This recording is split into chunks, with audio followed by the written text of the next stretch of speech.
안내의 일기 -3 안내 프랑크 지음 최지현 옮김 11상 1943년 8월 4일 수요일 키티에게 은신처에 온 지 벌써 1년이 넘었어. 너도 이제 우리 생활을 잘 알겠지만 설명하기 어려운 부분도 있어.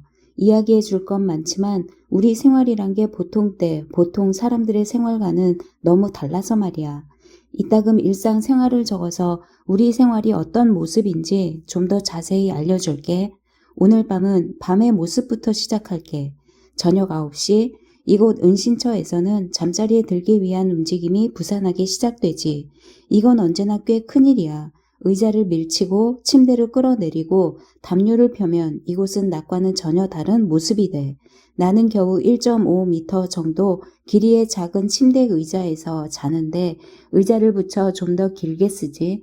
이불, 시트, 베개, 담요는 낮에 뒤셀 아저씨의 침대에 올려뒀다가 가지고 와.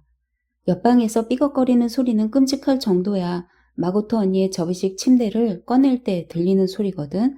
널빤지를 깔아 좀 더 편하게 만들고 그 위에 다시 침대 의자, 담요, 베개로 침대를 만들지. 위에서는 천둥 소리가 들려. 반단 아줌마의 침대 소리지. 분홍색 잠옷을 입은 요항마마가 그 섬세한 콧구멍으로 좀 더 맑은 공기를 마실 수 있도록 침대를 창가로 옮기기 때문이야. 페터가 씻고 나면 세면실로 들어가 깨끗하게 세수를 해. 종종 더운 날에만 물에 벼룩이 떠 있는 일도 있어. 양치질을 하고 머리를 말고 손톱을 손질하고 과산화수소로 적신 탈지면으로 얼굴을 닦아. 검은 코미수염을 하얗게 탈색시키기 위해서야. 이 모든 일을 30분 안에 해치우지. 9시 30분 잽싸게 잠옷으로 갈아입고 한 손에는 비누를, 다른 한 손에 요강, 머리핀, 머리컬 클립, 탈지면을 들고 욕실에서 서둘러 나와. 하지만 보통 다시 한 번 더 들어가 세면기 위에 떨어진 굽실굽실한 머리카락을 주워야 해. 그렇지 않으면 다음 사람이 싫어할 테니까. 10시 커튼을 쳐서 완전하게 어둠을 만든 후 잠자리에 들지. 최소한 15분 동안은 침대에 삐걱거리는 소리, 부러진 용수철 찌그덕거리는 소리가 들려. 그리고 이내 곧 조용해져. 위층에 사는 우리 이웃이 침대에서 싸우지만 않으면 말이야. 11시 30분 욕실 문이 삐걱대. 빗줄기 하나가 방으로 새어 들어와. 신발 소리가 들리고 몸집보다 훨씬 큰 코트를 입고 있는 남자가 나타나. 바로 크랄러 씨 사무실에서 밤 근무를 마치고 돌아온 뒤셀 아저씨지. 10분 정도 서성거리는 소리와 음식을 먹느라 종이 바스락거리는 소리, 그리고 침대를 정리하는 소리가 들려. 그리고 아저씨의 모습은 다시 사라지고 간간히 화장실에서 이상한 소리가 들려와.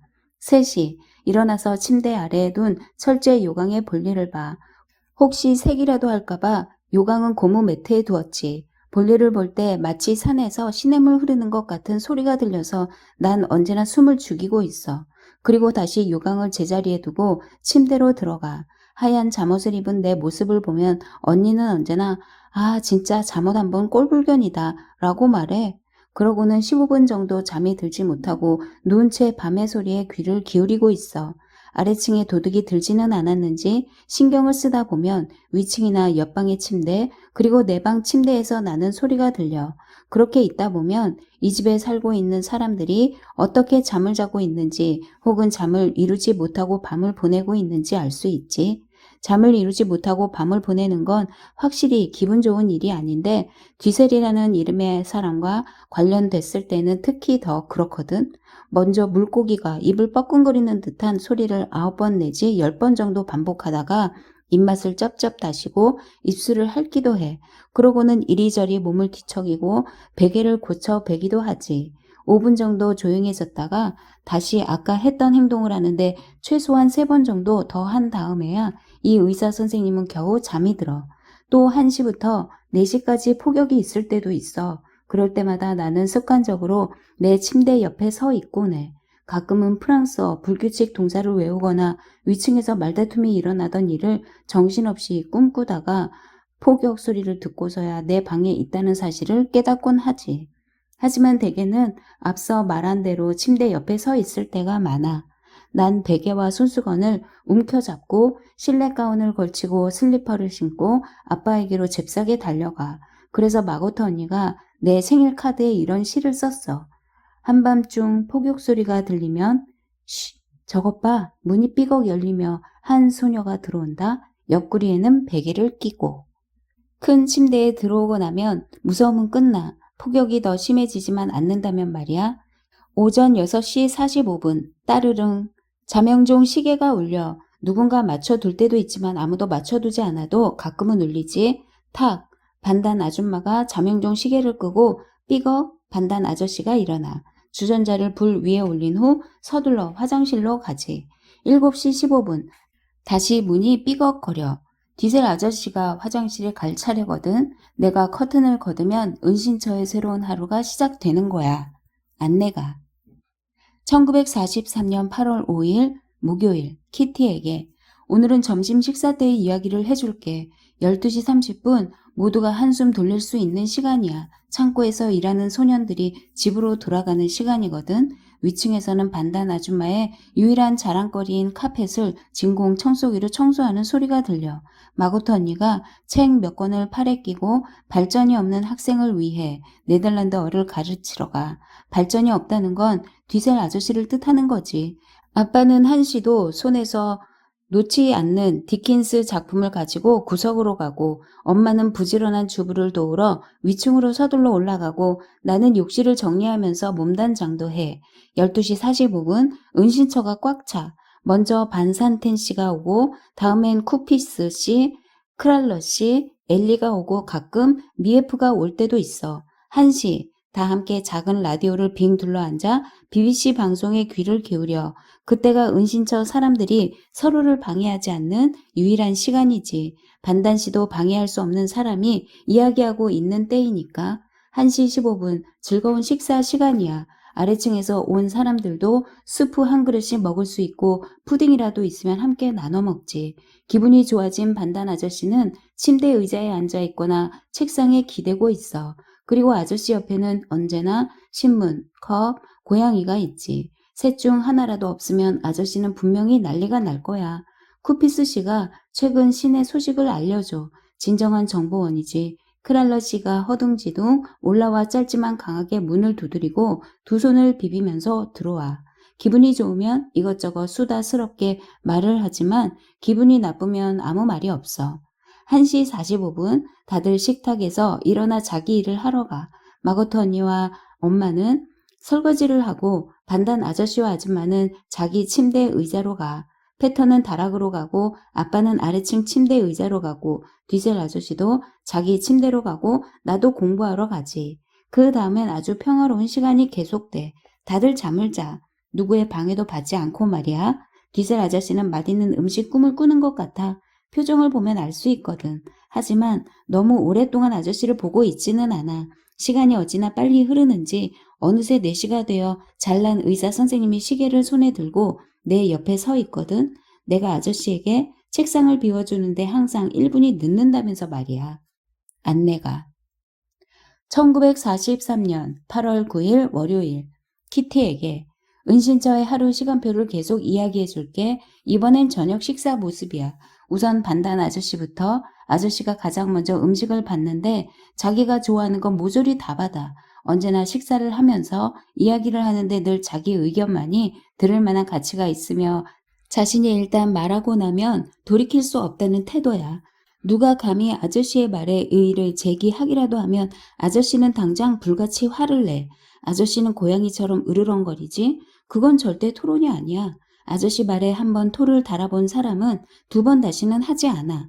자기 의견이 최고이고 자기가 모든 것을 알고 있다고 생각하거든.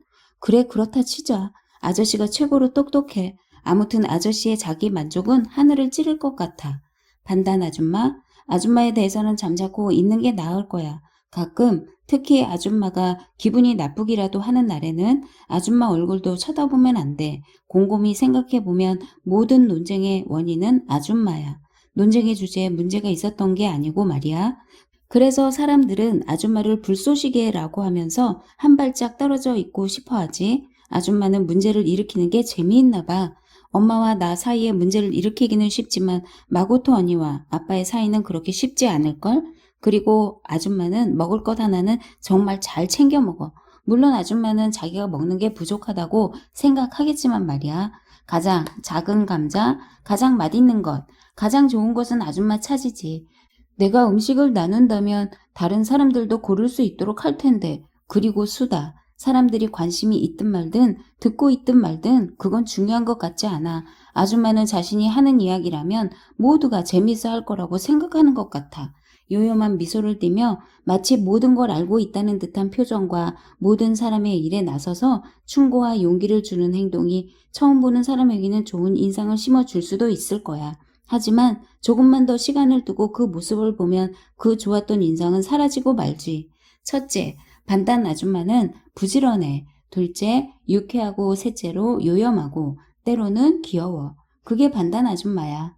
세 번째 식사 친구, 그 사람은 말이 없어. 젊은 반단씨. 패턴은 아주 조용해서 주위의 관심을 끌지 않아. 하지만 식사량만큼은 구멍난 그릇처럼 결코 차는 법이 없어서 실컷 먹고도 조용한 목소리로 한 그릇 더 달라고 하지. 네 번째로 마고터 언니, 생쥐처럼 조금 먹고 이야기도 하지 않아. 먹는 건 야채와 과일 정도? 그게 응석이라고 하는 건 반단씨 부부의 생각이고 내 생각엔 신선한 공기와 운동 부족 때문인 것 같아. 언니 옆 자리에 앉는 엄마, 식욕도 좋고 아주 수다스러워. 하지만 반단 아줌마는 좀 다른 분위기야. 뭐가 다를까? 반단 아줌마는 요리를 하고 엄마는 설거지와 청소를 해서 그런가? 여섯 번째와 일곱 번째, 아빠와 나에 대해서는 많이 이야기하지 않을게. 아빠는 식탁에서 가장 조용한 사람이야. 아빠는 다른 사람들이 식사를 잘 하고 있는지 먼저 살펴봐. 자신의 것을 챙기기보다는 좋은 것은 아이들에게 먼저 주지. 완벽한 모범 아빠라고 할까? 아빠 옆에 앉아 있는 사람은 바로 은신처의 신경질쟁이야.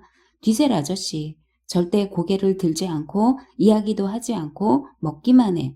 어쩌다 말을 꺼내더라도 어김없이 음식에 관한 이야기지. 어마어마하게 먹어대면서도 절대 됐어, 이제 그만 같은 말은 하지 않아. 음식이 맛있을 때도 하지 않고 맛이 없을 때도 하지 않아. 바지를 가슴까지 올려 입고 빨간 코트에 검은색 슬리퍼를 신고 뿔테 안경을 쓰고 작은 책상에 앉아 일해. 오후 낮잠 잘 때와 식사할 때, 그리고 아저씨가 가장 좋아하는 곳 바로 화장실에 갈 때만 책상에서 일어나. 아저씨 때문에 화장실 문 앞에서 누군가 몸을 비틀고 발을 번갈아 폴짝폴짝 뛰며 간신히 참는 일은 하루에 3번도 좋고 4번도 좋고 5번도 일어나는 일이야. 그렇다고 아저씨가 미안해 할까? 천만에 7시 15분에서 30분까지, 12시 30분부터 1시까지, 2시부터 2시 15분까지, 4시부터 4시 15분까지, 6시부터 6시 15분까지, 11시 30분부터 12시까지. 이 시간은 디셀 씨가 정기적으로 앉아있는 시간으로 메모를 해둬야 할 정도야. 문 밖에서 누가 애원을 해도 아저씨는 전혀 신경 쓰지 않아. 9번째는 은신처 가족은 아니지만 가족이나 다름없는 친구 정도라고 해둘까? 엘리는 식성이 좋아. 음식을 가리지 않고 남기는 것 없이 다 먹어. 무엇에든지 즐거워하는 엘리의 낙천적인 성격이 우리를 즐겁게 하지. 활기차면서 온순하고 뭐든 나서서 잘하는 성격 좋은 사람이야. 안내가. 1943년 8월 10일 화요일, 키티에게 좋은 생각이 떠올랐어. 식사 시간에 다른 사람과 이야기하지 않고 내 자신과 대화를 하는 거야. 이건 2가지 이유 때문이야. 첫째, 내가 떠들지 않으면 다들 행복해할 테고, 둘째, 다른 사람들의 참견으로 귀찮은 일이 없을 테니까. 난 내 생각이 멍청하다고 생각하지 않지만 다른 사람들은 그렇게 생각하는 것 같아. 그러니 그냥 나 혼자 생각하는 게 더 나을 것 같아. 먹기 싫은 음식을 먹어야 할 때도 똑같이 할래. 접시를 앞에 두고 아주 맛있는 것처럼 상상하면서 가능한 음식을 보지 않고 먹어버리면 음식은 사라지지. 아침에 일어나는 것 또한 그리 즐겁지 못한 일인데 이렇게 생각하면서 벌떡 일어나. 잠시 후에 다시 돌아올 건데 뭐. 그리고 창문으로가 커튼을 걷고 창틈으로 신선한 공기가 느껴질 때까지 코를 킁킁 대다 보면 잠에서 깨는 거야. 그리고 침대를 얼른 정리해버리면 침대로 돌아가고 싶은 유혹은 사라지지. 엄마가 그런 일들을 뭐라고 했는지 알아? 생활의 기술이래. 재미있는 표현이지. 지난주는 시간 때문에 우리 모두 엉망진창이었어. 우리가 아끼고 소중히 여기는 서교회의 종을 전쟁에 쓸 목적으로 가져가 버려서 밤이고 낮이고 정확한 시간을 알 수 없었거든. 제발 부탁인데 이웃들이 시간을 알 수 있도록 대신 쓸 수 있는 시계, 주석이든 구리든 뭐든 간에 말이야. 좀 설치해 줬으면 좋겠어. 위층에 있든 아래층에 있든 어디에 있든 내 두 발은 모두에게 부러움의 대상이 되고 있어. 진짜 예쁜 구두를 신고 있거든. 미에프가 27.5 플로린을 주고 중고로 사준 건데 와인색 스웨이드 가죽에 꽤 굽이 높아. 그래서 그 구두를 신으면 중마라도 탄 듯 하고 키가 좀 큰 것처럼 느껴져. 뒤셀 아저씨 때문에 우리 목숨이 위태로울 뻔했어. 아저씨가 미에프에게 금서를 가져다 달라고 부탁을 한 거야. 무솔리니와 히틀러를 욕하고 있는 책이지. 미에프가 책을 갖고 오는 길에 히틀러 친위대 차에 치일 뻔해서 너무 화가 난 나머지 이 멍청한 놈들아 라고 소리쳤대. 미에프가 친위대 본부에 끌려가기라도 했으면 어떻게 됐을지는 상상도 하기 싫어. 안내가 1943년 8월 18일 수요일 키티에게 오늘의 제목은 공동작업 감자껍질 벗기기야. 한 사람은 신문을 가져오고 두 번째 사람은 칼, 물론 잘 드는 것으로 세 번째 사람은 감자, 네 번째 사람은 물을 담은 냄비를 갖고 와. 디젤 아저씨가 껍질을 벗기기 시작해. 잘 벗기는 건 아니지만 끊임없이 껍질을 벗기면서 힐끔힐끔 좌우를 살피지. 다들 아저씨가 하는 대로 할까? 물론 아니지. 안내 여길 봐. 이렇게 칼을 쥐고 위에서부터 아래로 껍질을 벗기는 거야. 아니 그렇게 말고 이렇게 말이야. 난 이렇게 하는 게 더 좋아요. 내가 머뭇거리며 말했어. 그래도 이렇게 하는 게 가장 좋은 방법인데 이렇게 하라고. 하긴 뭐 난 아무래도 상관없어. 너도 내 방식이 있을 테니까. 우린 계속해서 감자 껍질을 벗겼어. 난 아저씨를 힐끗 쳐다보았어. 아저씨는 골똘히 생각하는 듯한 표정으로 다시 한번 더 고개를 흔들었어. 아마 나 때문이겠지. 하지만 더 이상 아무 말 하지 않았어. 계속 감자 껍질을 벗기면서 이번에는 아빠가 앉아있는 쪽을 보았어. 아빠에게 감자 껍질 벗기는 일은 단순한 일이 아니라 정교한 작품을 만드는 과정 같았어. 아빠는 책을 읽을 때처럼 이마에 깊은 주름이 생겼어. 다른 생각은 아무것도 하지 않고 오로지 감자 생각만 하는 것 같아. 아빠는 그렇게 감자 얼굴이 되어서 완벽하지 않은 감자는 절대 내놓지 않았어. 아빠가 그 얼굴이 될 때는 모든 것을 완벽하게 해 놓거든. 감자를 깎다가 잠깐 고개를 들었을 때 난 눈치를 챘어. 반단 아줌마가 디젤 아저씨의 관심을 끌려고 애쓰고 있는 거야. 처음에 아줌마가 디젤 아저씨를 바라봤을 때 디젤 아저씨는 아무것도 모르는 것 같았어. 그러자 아줌마가 한쪽 눈으로 윙크를 했는데 그래도 아저씨는 계속 감자만 깎았어. 이번에는 아줌마가 소리내어 웃었지만 그래도 아저씨는 쳐다보지 않았지. 엄마도 소리내어 웃었지만 아저씨는 마찬가지였어. 아줌마는 뜻대로 되지 않자 다른 방법을 생각해야 했지. 잠깐 아무 말 없다가 반단 아저씨에게 말했어. 푸티, 앞치마 둘러요. 그렇지 않으면 내가 내일 당신 셔츠에 생긴 얼룩을 지워야 한단 말이에요. 셔츠를 더럽히는 일은 없을 테니 걱정 마시오. 또 침묵이 흐르고 푸티 좀 안 찍으래요? 난 서 있는 게 더 좋소. 또 침묵. 푸티 엉망진창이군요. 예 조심하겠습니다요 마님. 반단 아줌마는 다른 이야기거리를 찾는 듯 했어. 푸티 왜 요즘은 영국군이 공습을 하지 않는 거죠? 날씨가 나쁘니까. 하지만 어제는 날씨가 좋았잖아요. 이제 그만합시다. 왜 자기 생각을 말하지도 못하나요? 그만하자고 했소? 왜 안 된다는 거죠? 조용히 좀 해요. 프랑크 씨는 부인이 하는 말에 항상 대답을 해줘요. 안 그런가요? 반단 아저씨가 간신히 참고 있어. 그건 아저씨의 약점이거든. 반단 아줌마는 다시 시작했어. 상륙작전 따위는 아예 시작도 하지 않을 모양이죠. 반단 아저씨 얼굴이 하얗게 변했어. 이 모습을 본 반단 아줌마는 얼굴이 빨갛게 되었지만 계속 말했어. 영국군은 아무것도 하지 않을 모양이에요. 드디어 폭탄이 터졌어. 입 좀 다물어 젠장. 엄마는 터져나오는 웃음을 참지 못하고 웃고 말았고 난 못 들은 채 똑바로 앞만 쳐다보았어. 이런 일은 거의 매일 일어나. 아주 심하게 싸운 날만 빼고 말이야. 심하게 싸운 날엔 둘 다 입을 다물고 있으니까. 감자를 좀 더 가지러 다락으로 갔어. 다락에서 고양이의 이를 잡아주느라 정신이 없던 페터가 내가 올라가자 고개를 들었지. 그때 고양이가 열려있던 창틈으로 잽싸게 달아나 버렸어. 페터가 뭐라고 욕을 했고 그 모습이 재미있어서 나는 웃으며 내려왔지. 안내가 1943년 8월 20일 금요일 키티에게 5시 30분 정각에 창고에서 일하는 사람들이 집으로 가고 나면 우리는 자유야. 5시 30분 엘리가 올라와 이제 마음대로 돌아다녀도 된다고 말해줘. 그럼 우리는 각자의 일을 하러 가지. 먼저 나는 엘리와 함께 위층으로 올라가는데 그곳에서 엘리는 우리의 두 번째 일과를 시작하는 걸 도와줘. 엘리가 자리에 앉기도 전에 반단 아줌마는 자기가 원하는 걸 생각하다가 불쑥 말을 꺼내. 저기 있잖아, 엘리. 부탁할 게 한 가지 있는데. 엘리가 나에게 눈을 찡긋해 보여. 반단 아줌마는 위층으로 올라오는 사람 누구에게든 부탁할 기회를 절대 놓치지 않거든. 사람들이 위층에 올라가는 것을 싫어하는 이유 중 하나지. 5시 45분 엘리가 집으로 돌아가고 나면 난 2개 층을 내려가서 이곳저곳을 돌아봐. 먼저 부엌으로, 다음엔 사장실로, 그리고 석탄 투입구에 가본 다음 고양이가 드나들 수 있도록 들창을 열어둬. 한참 둘러본 다음에 크랄로 씨 방으로 가. 반단 씨는 모든 서랍을 뒤지며 그날 온 우편물을 찾고 있고 패터는 고양이를 안고 창고 열쇠를 가지고 와.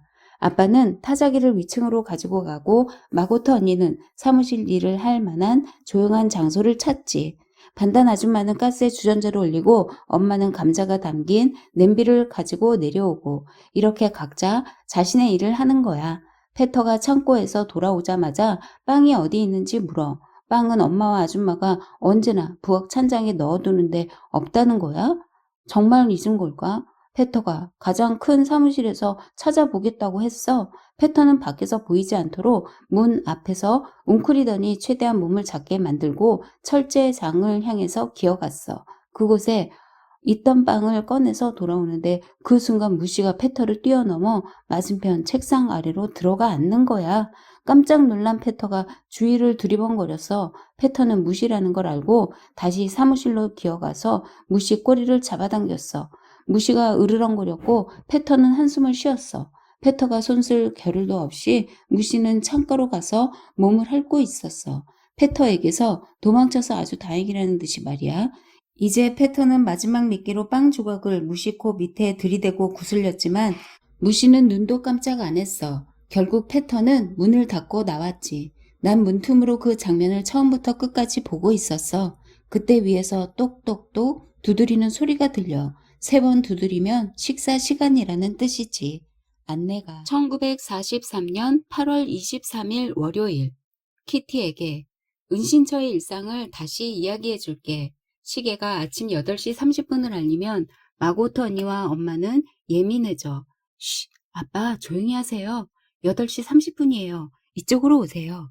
물도 쓰면 안 돼요. 조용히 걸으세요. 화장실에 있는 아빠에게 이것저것 주문을 하지. 8시 30분이 되면 아빠는 거실로 가야 해. 물 한 방울도 흘려보내선 안 되고 변기도 쓰면 안 돼. 걸어 다녀서도 안 돼. 모두 조용히 있어야 해. 사무실에 아무도 없다 하더라도 창고에서 들을 수 있으니까. 8시 20분이 돼서 위층 문이 열리고 곧 바닥을 3번 두드리는 소리가 들려. 그건 아침 식사로 먹을 죽이 준비됐다는 뜻이지. 위층으로 올라가 꿀꿀이 죽을 받아서 다시 내 방으로 돌아와. 이제 모든 건 빛의 속도로 해야 해. 머리를 빗고 시끄러운 주석 요강을 치우고 침대를 정리해. 쉿! 시계가 울렸어. 위층 반단 아줌마, 아저씨는 침실 슬리퍼로 갈아 신어. 쥐죽은 듯 조용한 침묵. 그러고 나면 진짜 가족생활 분위기가 조금 느껴지지. 난 책을 읽거나 공부를 하고 마거턴이나 아빠, 엄마도 마찬가지야. 아빠는 푹 꺼지고 삐걱거리는 침대 끝에 앉아 있어. 당연히 디킨즈 작품과 사전을 가지고 말이야. 침대는 마땅한 매트리스도 없어서 베개 2개를 놓으면 괜찮을 것 같은데 아빠는 필요 없어. 없어도 괜찮아. 라고 생각하는 것 같아. 한번 책을 읽기 시작하면 아빠는 고개를 들지도 않고 읽다가 가끔 소리내어 웃기도 해.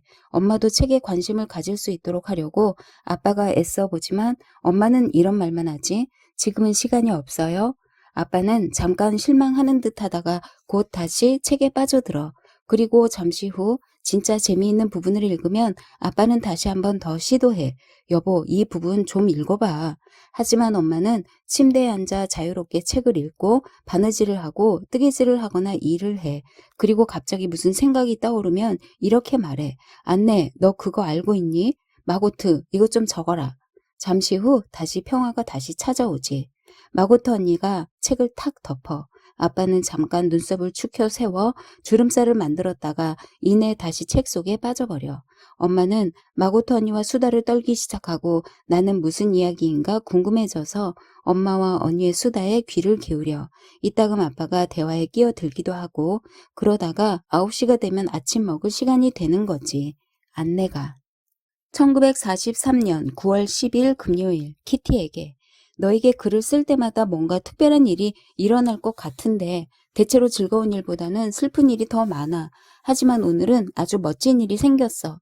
지난 9월 8일 수요일 저녁 다 함께 라디오 주변에 둘러앉아 7시 뉴스에 귀를 기울였지. 첫 번째 소식은 바로 이거였어. 전쟁을 시작한 후 가장 기쁜 소식입니다. 이탈리아가 항복했습니다. 이탈리아가 무조건 항복을 했다는 거야. 영국에서 오는 네덜란드어 방송은 8시 15분에 시작했어. 청취자 여러분, 1시간 전에 오늘의 뉴스 원고를 다 썼습니다. 그런데 바로 그때 이탈리아의 항복 소식이 들어온 겁니다. 이렇게 기쁜 마음으로 원고를 쓰레기통에 버린 적이 없습니다. 그리고 미국 국가와 영국 국가가 흘러나왔어. 보통 때와 마찬가지로 네덜란드어 방송은 우리에게 힘을 주지만 그렇게 낙관적이지만은 않아. 걱정거리는 여전히 있어. 쿠피스 씨 이야기야. 너도 알다시피 우리는 쿠피스 씨를 아주 좋아해. 그런데 쿠피스 씨는 건강 상태가 좋지 않아. 심한 고통에 괴로워하고 많이 먹지도 못하고 걷지도 못해. 하지만 언제나 쾌활하고 놀랍도록 용감하거든. 쿠피스 씨가 들어올 때는 해가 빛나는 것 같아. 엄마가 언젠가 이렇게 말했는데 엄마 말이 맞아. 그런데 쿠피스 씨는 병원에서 수술을 받아야 하고 최소한 한 달은 병원에 입원해 있어야 한대. 쿠피스 씨가 우리에게 평소처럼 작별 인사를 하는 모습을 너도 봤어야 했어. 마치 잠깐 쇼핑하러 나가는 듯 아무렇지도 않은 모습이었거든. 안내가. 10일 갈등. 1943년 9월 16일 목요일 키티에게 사람들 사이의 관계가 갈수록 악화되고 있어. 식사 시간 되면 아무도 입을 열려고 하지 않아. 음식을 먹을 때만 빼고 말이야. 무슨 말을 하든 그 말이 서로에게 상처가 되고 오해를 일으키니까. 난 걱정과 우울증 때문에 매일 신경 안정제를 먹는데 다음 날이면 더욱 비참해지는 기분을 막을 수는 없었어. 신경 안정제보다 한바탕 웃음이 훨씬 도움이 되겠지만 우리는 웃는 법을 거의 잊었어. 가끔 내 얼굴이 시무룩한 표정으로 변하고 입꼬리가 축 처질까봐 심각하게 걱정돼. 다른 사람들도 나와 별반 다르지 않아. 그리고 다들 겨울이 다가오는 것에 대해서 불안과 두려움을 느끼고 있어. 또 하나, 우리를 두려움에 떨게 하고 있는 것은 창고에서 일하는 VM이 은신처를 의심하기 시작했다는 사실이야.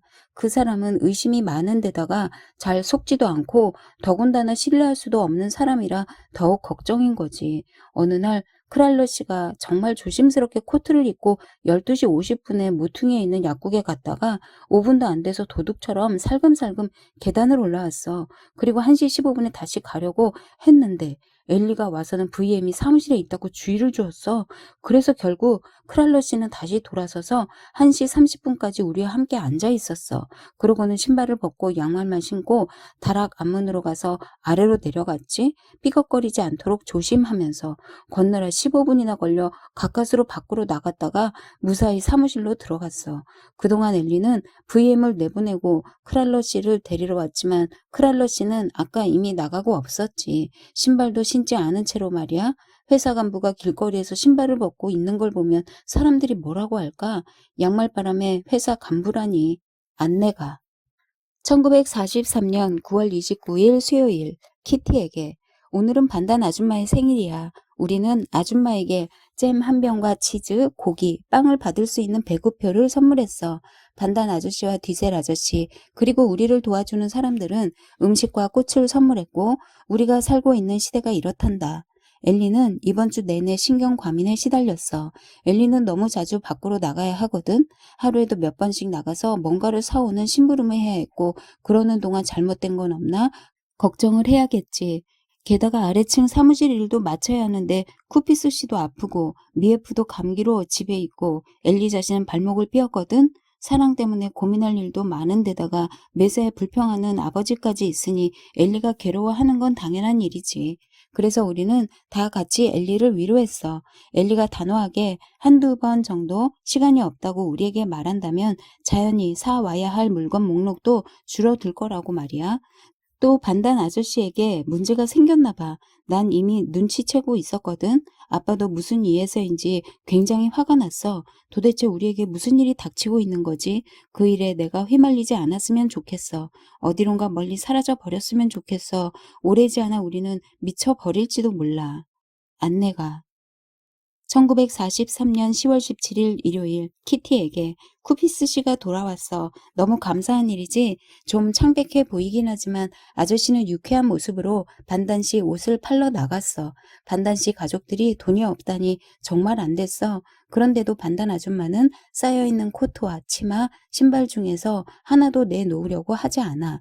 그리고 반단 아저씨의 옷은 너무 비싸게 받고 싶어 해서 팔리지도 않고 어떻게 될지 정말 걱정이야. 반단 아줌마는 분명히 모피 코트를 내놓게 될 거야. 그 일로 아줌마와 아저씨는 심하게 싸웠는데 지금은 화해를 했는지 서로 자기야 여보 하면서 불러. 지난 한 달 동안 이 독선적인 집에서 있었던 끔찍한 변화 때문에 머리가 어지러울 지경이야. 아빠는 입을 꾹 다문 채 이따가 누가 말이라도 걸면 깜짝 놀라서 쳐다봐.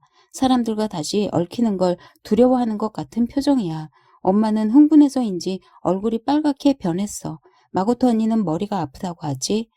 디젤 아저씨는 잠을 이루지 못하고 반단 아줌마는 하루 종일 투덜거려. 난 완전히 미쳐버릴 것 같아. 솔직히 누가 서로 싸웠는지 누가 화해를 했는지도 기억이 안 나. 이 모든 것을 신경 쓰지 않을 수 있는 유일한 길은 공부하는 거야. 그래서 난 공부를 많이 하고 있어.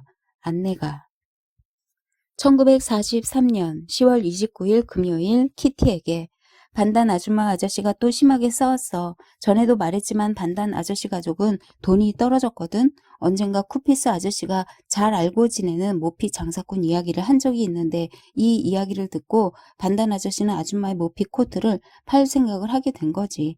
토끼 털로 만든 모피 코트인데 17년 동안 입었대. 아저씨는 그 코트 값으로 325 플로린을 받았어. 엄청나게 큰 돈이지. 아줌마는 전쟁이 끝나면 새 코트를 사겠다며 돈을 가지고 있고 싶어 했고 아저씨는 지금 당장 생활하려면 돈이 필요하다고 아줌마에게 설명을 했지.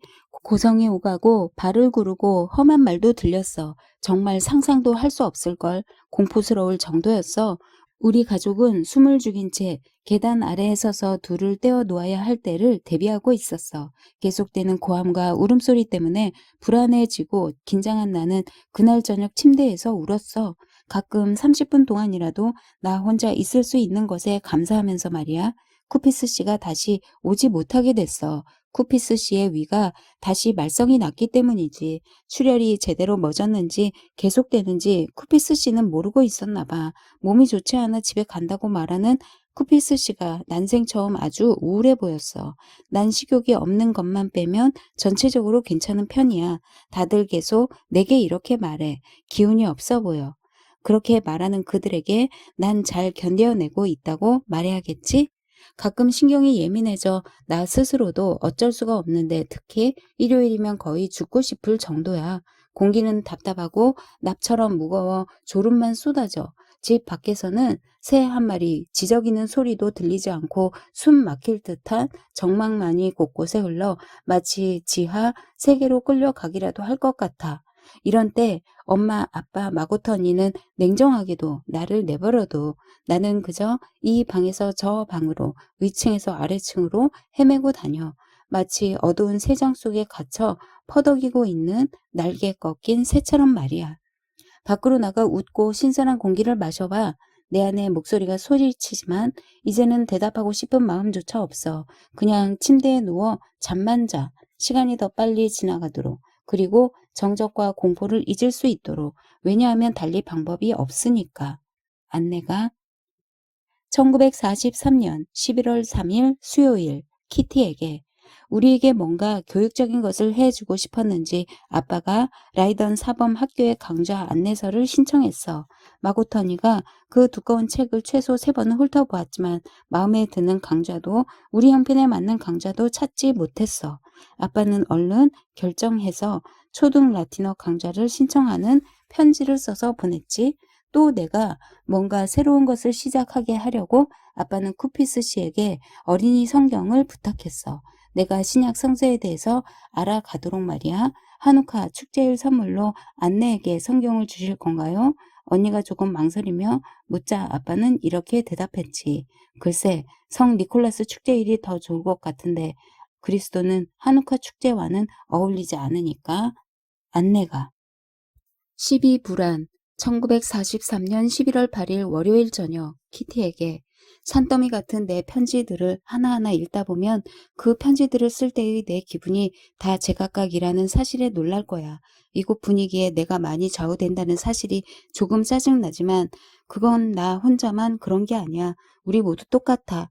난 감동적인 책을 읽고 나면 다른 사람들과 어울리기 전에 스스로를 다독여야 해. 그렇지 않으면 사람들은 내가 좀 이상하다고 생각할 테니까.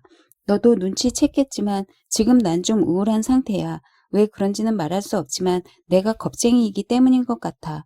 그리고 그건 내가 지금 고민하고 있는 문제이기도 해. 오늘 저녁 엘리가 여기 있을 때였어. 문에서 길고 요란스럽게 초인종이 울리는 거야. 그 순간 난 하얗게 질리면서 배가 아프고 심장이 뛰기 시작했어. 너무 두려웠어. 밤에 침대에 누워있으면 엄마 아빠도 없이 혼자 지하 감옥에 갇혀있는 기분이야. 때로는 길거리로 홀로 방황하거나 우리 은신처에 불이 나거나 밤에 독일군이 들이닥쳐 우리를 끌고 가는 장면이 떠올라. 마치 모든 일이 실제로 일어나고 있는 것처럼 눈앞에 보이고 곧 그 일들이 내게 일어날 것 같은 기분이 들지. 미에프는 종종 이렇게 조용한 곳에 있는 우리를 부러워해. 그게 사실일 수도 있지만 우리가 느끼는 공포감을 몰라서 하는 소리야. 세상이 다시 보통의 일상으로 돌아갈 수 있을 거라고는 상상도 할 수 없어. 전쟁이 끝난 후의 일에 대해 이야기하긴 하지만 모래 위의 성일 뿐 절대 실현될 수 없을 거야. 옛날에 살던 집과 친구들, 학교에서 즐거웠던 일들을 생각해 보면 내가 아닌 다른 사람이 살았던 것 같아. 우리 8사람이 살고 있는 이 은신처는 검은 비구름에 둘러싸인 파란 하늘 조각에 불과한 것 같아. 우리가 서 있는 이곳은 아직은 분명하게 구분되어 안전하지만 먹구름이 몰려올수록 위험으로부터 분리된 우리의 공간은 점점 더 좁아지는 거지. 지금 우리는 위험과 어둠으로 둘러싸여 있어서 필사적으로 도망갈 방법을 찾느라 서로 부딪히는 거야. 아래를 내려다보면 사람들이 서로 싸우고 있고 올려다보면 조용하고 아름다워. 그런데 우리는 거대한 먹구름으로 가로막혀 위로 갈 수 없어. 먹구름은 부서지지 않는 견고한 벽처럼 우리 앞을 가로막고 서 있어. 그리고 우리를 으깨 버리려고 하지만 아직은 그렇게 하지 못해. 난 그저 울면서 애원하지. 검은 구름이 물러나 우리 앞에 길이 열리게 해주세요. 안내가. 1943년 11월 11일 목요일 키티에게 오늘 글에 좋은 제목이 생각났어. 추억 속의 만년필에게 바치는 시. 내 만년필은 내게 있어서 가장 소중한 물건 중 하나였어. 난 이 만년필을 무척 아꼈는데 특히 펜촉이 두꺼워서 좋았어. 난 펜촉이 두꺼워야 글씨를 예쁘게 쓰거든. 내 만년필의 길고도 재미있었던 한 살이 이야기를 들려줄게. 내가 9살 때 솜으로 포장된 만년필이 소포로 도착했어. 바로 아헨에 살고 계시던 할머니가 보내주신 거였어. 2월에 바람이 거세게 부는 동안 난 감기로 침대에 누워 있었지. 붉은 가죽 케이스에 들어있던 멋진 만년필을 내 친구들에게 보여주었어. 나 안네 프랑크가 이 만년필의 주인이라고. 10살이 되자 만년필을 학교에 갖고 다녀도 된다는 허락을 받았고 선생님도 만년필로 글을 써도 된다고 했어. 하지만 11살 때 난 다시 내 보물을 감춰두어야 했어. 6학년 선생님이 학교에서 지정한 펜과 잉크만 쓰도록 했거든. 12살이 되어 유대인 중학교에 진학하게 되었을 때 입학 선물로 만년필 케이스를 받았어. 연필도 함께 담을 수 있는 케이스였는데 지퍼가 달려 있어서 훨씬 멋져 보였어. 13살에 만년필은 나와 함께 이 은신처로 와서 수없는 일기와 글을 써준 거지. 이제 난 14살이 됐고 지난 1년을 이곳에서 함께 보낸 거야. 금요일 오후 5시가 지난 시간이었어. 내 방에서 나와 책상에서 글을 쓰려고 했지만 라틴어 공부하는 언니와 아빠에게 자리를 내줘야 했지. 난 만년필을 쓰지 않은 채 책상 위에 두고 책상 한쪽에 앉아 콩 비비기를 시작했어. 콩 비비기란 곰팡이 핀 콩을 문질러 다시 깨끗하게 만드는 거야. 5시 45분에 바닥을 쓸어 콩 부스러기와 먼지를 신문지에 싸서 난로에 던져 넣었어. 활활 타오르는 불을 보며 멋지다는 생각을 했지. 다시 모든 것들이 조용해졌고 라틴어 공부도 끝이 나서 난 내가 쓰던 것들을 정리하기 위해 책상으로 갔어. 그런데 내 만년필이 어디에도 보이지 않는 거야. 다시 찾아보았어. 언니도 함께 찾아봐 주었지. 하지만 만년필은 흔적도 없이 사라졌어. 콩 부스러기들이랑 난로에 떨어졌나 봐. 언니가 말했어. 아, 안 돼. 난 소리쳤지. 하지만 그날 밤 만년필을 찾지 못했고 결국 우리는 만년필이 다 버렸을 거란 결론을 내렸어. 그도 그럴 것이 만년필은 아주 잘 타는 셀룰로이드 재질이니까. 우리의 추측은 옳았어. 다음날 아침 아빠가 난로를 청소하는데 재 속에서 만년필에 클립이 발견된 거야. 금으로 된 펜촉은 흔적도 없었고 녹아서 돌이나 다른 것에 눌러붙은 게 틀림없어. 아빠가 말했어. 내 만년필이 화정되었다 생각하니 그나마 위로가 되었어. 나도 죽으면 화장되길 바라거든. 안내가. 1943년 11월 17일 수요일 키티에게 안타까운 일들이 일어나고 있어. 엘리 집에 디프테리아가 돌고 있어서 6주 동안 우리를 만나러 이곳으로 오는 게 금지되었어. 엘리를 보지 못하게 돼서 서운할 뿐이 아니라 음식이나 여러 가지 물건을 구입하는데 아주 불편해졌지. 쿠피스 씨는 아직도 회복되지 않아 3주 동안 죽과 우유만 먹고 있고 덕분에 크랄러 씨만 몹시 바쁘게 됐어. 마고토 언니가 보낸 라틴어 과제를 선생님이 채점해서 돌려보냈어. 언니는 엘리의 이름으로 과제를 하고 있어. 선생님은 아주 재미있고 좋은 분이야. 이렇게 똑똑한 학생을 둬서 선생님은 분명히 기뻐할 것 같아. 디젤 아저씨가 몹시 화가 나 있는데 그 이유는 아무도 몰라. 위층에서 말을 하지 않으면서 시작됐는데 반단 아줌마나 아저씨에게 한마디도 하지 않아. 다들 당황하고 있어. 그렇게 며칠 지났을 때 엄마가 기회를 봐서 아저씨에게 주의를 주었지. 계속 반단 씨 부부에게 말을 하지 않으면 서로 곤란하게 될 거라고 말이야. 디셀 아저씨는 말을 하지 않기 시작한 사람은 반단 아저씨이며 자신은 그 침묵을 깨지 않겠다고 했어. 어제는 11월 16일이었는데 바로 디셀 아저씨가 은신처에 온 지 딱 1년이 되는 날이었어. 그날을 기념하는 뜻으로 아저씨는 엄마에게 화분을 하나 선물했어. 하지만 반단 아줌마는 벌써 몇 주 전부터 디셀 아저씨가 우리에게 한 통 내야 한다고 이야기해 왔지만 아무것도 받지 못했어. 넓은 마음으로 아저씨를 받아준 것에 대한 고마움을 표현하기는커녕 아저씨는 한마디도 하지 않았던 거지. 16일 아침에 내가 축하한다고 해야 할지 위로한다고 해야 할지 모르겠다고 했더니 아저씨는 상관없다고 했어. 평화유지군 역할을 하고자 하던 엄마도 그냥 내버려 두기로 했어. 인간의 정신은 위대하지만 그 행동은 참으로 보잘것없구나. 안내가. 1943년 11월 27일 토요일 키티에게 어제 저녁 잠들기 전에 내 눈앞에 분명 누군가 나타났는데 바로 리스였어. 내 앞에 나타난 리스는 누더기를 걸치고 얼굴은 앙상했어. 두 눈은 퀭하고 슬퍼 보였고 나를 원망하는 것 같았어. 두 눈은 이렇게 말하고 있는 것 같았어. 아, 안내, 왜 나를 버리고 갔니? 도와줘. 제발 도와줘. 이 지옥에서 나를 구해줘. 난 리스를 도와줄 수 없어. 그저 다른 사람들이 고통 속에서 죽어가는 모습을 지켜볼 뿐이야. 하느님께 리스를 우리에게 다시 보내달라고 기도하는 것뿐이야. 리스를 보면서 깨달았어. 내가 리스를 잘못 생각하고 있었고 너무 어려서 리스의 고민을 이해하지 못했던 거야. 리스에게 새로운 친구가 생겼는데 리스 눈에는 내가 새 친구를 빼앗아 갈 것처럼 보인 거야. 가엾은 친구, 그런 생각을 하다니 그게 어떤 기분인지 난 잘 알고 있어. 가끔 순간적으로 리스의 아픔을 보았지만 난 이기적이게도 금방 내 자신의 즐거움이나 문제에만 마음을 빼앗겨 버리고 말았던 거지. 리스를 그렇게 대하다니 정말 후회스러워. 해쓱한 얼굴과 애원하는 눈으로 그렇게 나를 바라보고 있는데 말이야. 리스를 도울 수만 있다면. 아, 하느님, 내가 바라는 것을 나는 모두 가졌는데 리스는 그런 끔찍한 운명을 맞다니. 난 리스보다 고결하지도 않아. 리스는 올바로 살고 싶어 했어. 왜 나는 살 수 있도록 선택되고 리스는 죽을지도 모르는 운명인 걸까? 우리 둘은 뭐가 다른 걸까? 왜 우리는 지금 이렇게 서로 멀어진 걸까? 정직하게 말하자면 지난 몇 달 동안, 아니 근 1년 동안 난 리스 생각은 하지 않고 있었어. 완전히 잊은 건 아니지만 리스에 대해 이런 생각은 전혀 하지 않고 있었어. 내 앞에서 비참한 모습으로 서 있는 리스를 보기 전까지는 말이야. 아, 리스, 전쟁이 끝날 때까지 살아있다면 우리에게 돌아와. 그러면 내가 너에게 했던 모든 잘못을 보상하고 싶어. 하지만 정작 내가 다시 리스를 도울 수 있게 되었을 때 리스는 지금처럼 내 도움이 간절하게 필요하지 않을지도 몰라. 리스는 내 생각을 하는지 궁금해. 만약 한다면 나를 어떻게 생각하고 있을까? 하느님, 리스가 외롭지 않도록 보살펴 주세요. 그리고 내가 리스를 생각하고 있다고 전해 주세요. 그러면 리스에게 큰 힘이 될 테니까요. 이제 리스 생각은 그만할까 봐. 하지만 리스의 커다란 눈망울이 눈앞에 아른거려 잊을 수가 없어. 리스가 신념을 갖고 주어진 운명을 헤쳐나갈 수 있을까? 잘 모르겠어. 물어볼 수도 없는데 말이야.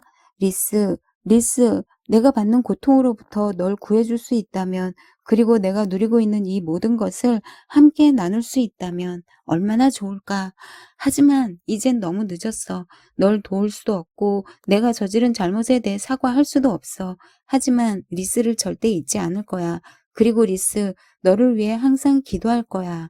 안내가 1943년 12월 6일 월요일 키티에게 성 니콜라스 축제일이 다가오자 작년에 예쁘게 장식했던 바구니를 떠올리지 않는 사람이 없었어. 특히 난 올해 아무것도 하지 않으면 정말 지루할 거란 생각이 들었어. 그래서 궁리 끝에 결국 재미난 걸 생각해냈어. 난 아빠와 함께 일주일 전부터 모든 사람들에게 줄 간단한 시를 쓰기 시작했어.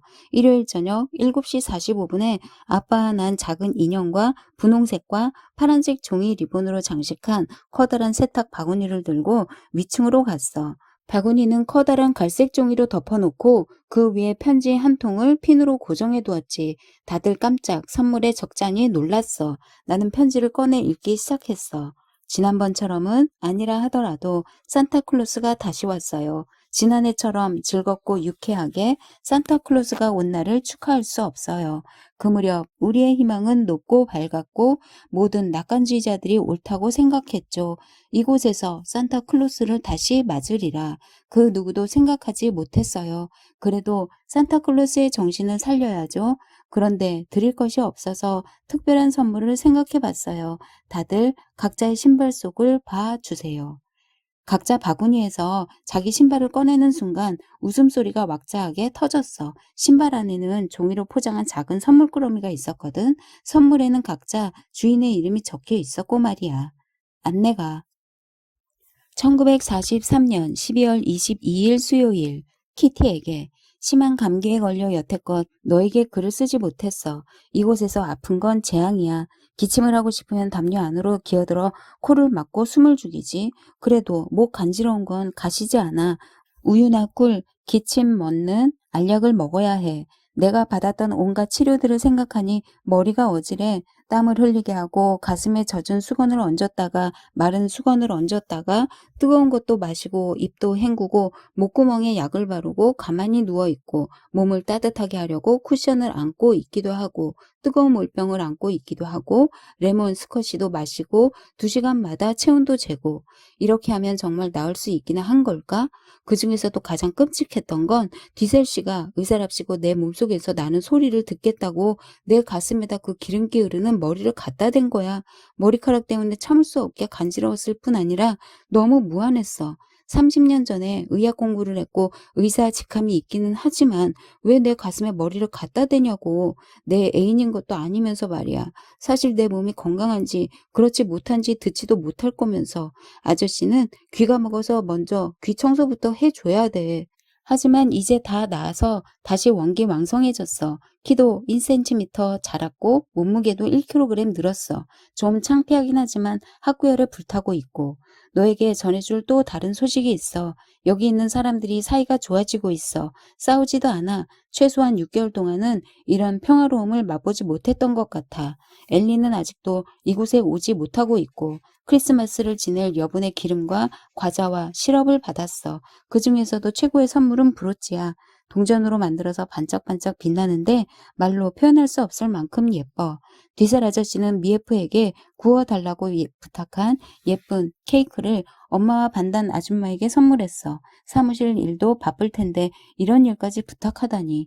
나도 미에프와 엘리에게 줄 선물이 있어. 지난 2달 동안 아껴둔 설탕으로 쿠피스 씨의 도움을 받아 과자를 만들 거야. 집 밖에는 이슬비가 내리고 난로에서는 고약한 냄새가 나. 사람들의 뱃속에서 음식을 소화하지 못해 꾸르륵 소리가 나. 전쟁은 지지부진하고 의욕은 땅에 떨어졌어. 안내가. 13. 지상의 천국인가 절망의 나락인가.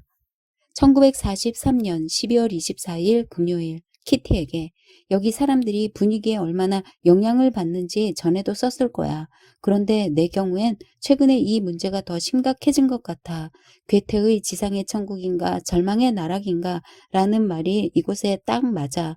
다른 유대인 친구들과 비교하면 내가 지상의 천국에 있다는 생각이 들다가도 오늘 같은 일이 있고 나면 절망의 나락에 있는 것 같거든.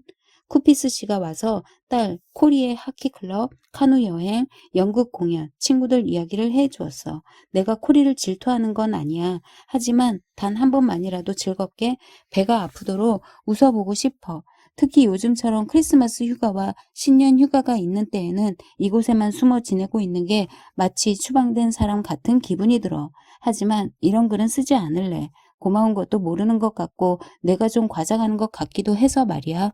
하지만 내가 어떻게 생각하든 난 나 혼자서만 이 모든 생각을 견디고 있을 수가 없어.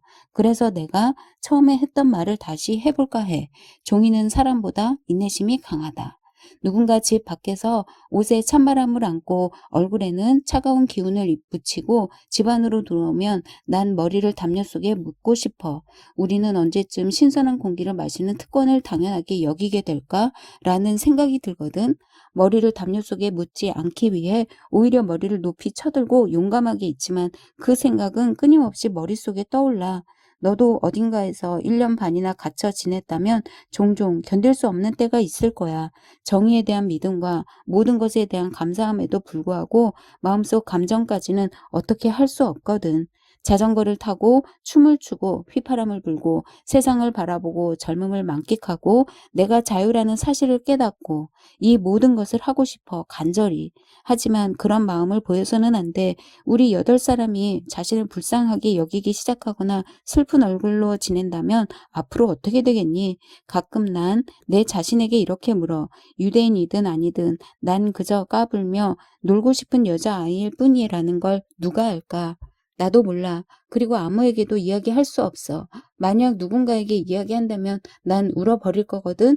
울고 나면 위로가 될까? 내 모든 슬픔 중에서도 가장 큰 것은 나를 진심으로 이해해줄 진정한 엄마가 없다는 거야. 그래서 내가 나중에 커서 되고 싶은 따뜻한 엄마의 모습을 그려보고 싶어. 따뜻한 엄마는 일상의 대화에서 모든 것을 심각하게 받아들이지는 않더라도 내가 하고 있는 말은 진지하게 받아들일 거야. 잘 설명할 수는 없지만 왠지 엄마라고 부르면 모든 게 해결될 것 같으니까. 그래서 내가 어떻게 하는지 알아? 엄마를 부를 때 난 어머니라는 호칭을 사용해. 비교적 딱딱하게 느껴지는 호칭인 어머니라고 부르다가 정말 사랑이 느껴질 때 엄마라고 부를 거야. 엄마는 아직 눈치채지 못했어. 그래서 다행이야. 엄마가 알면 슬플 테니까. 이제 그만하자. 글을 쓰다 보니 절망의 나락에 사는 기분이 조금은 가셨어. 안내가 1943년 12월 25일 토요일 키티에게 크리스마스가 다가오자 나도 모르게 아빠의 젊은 시절 사랑 이야기에 대해 생각을 하게 됐어.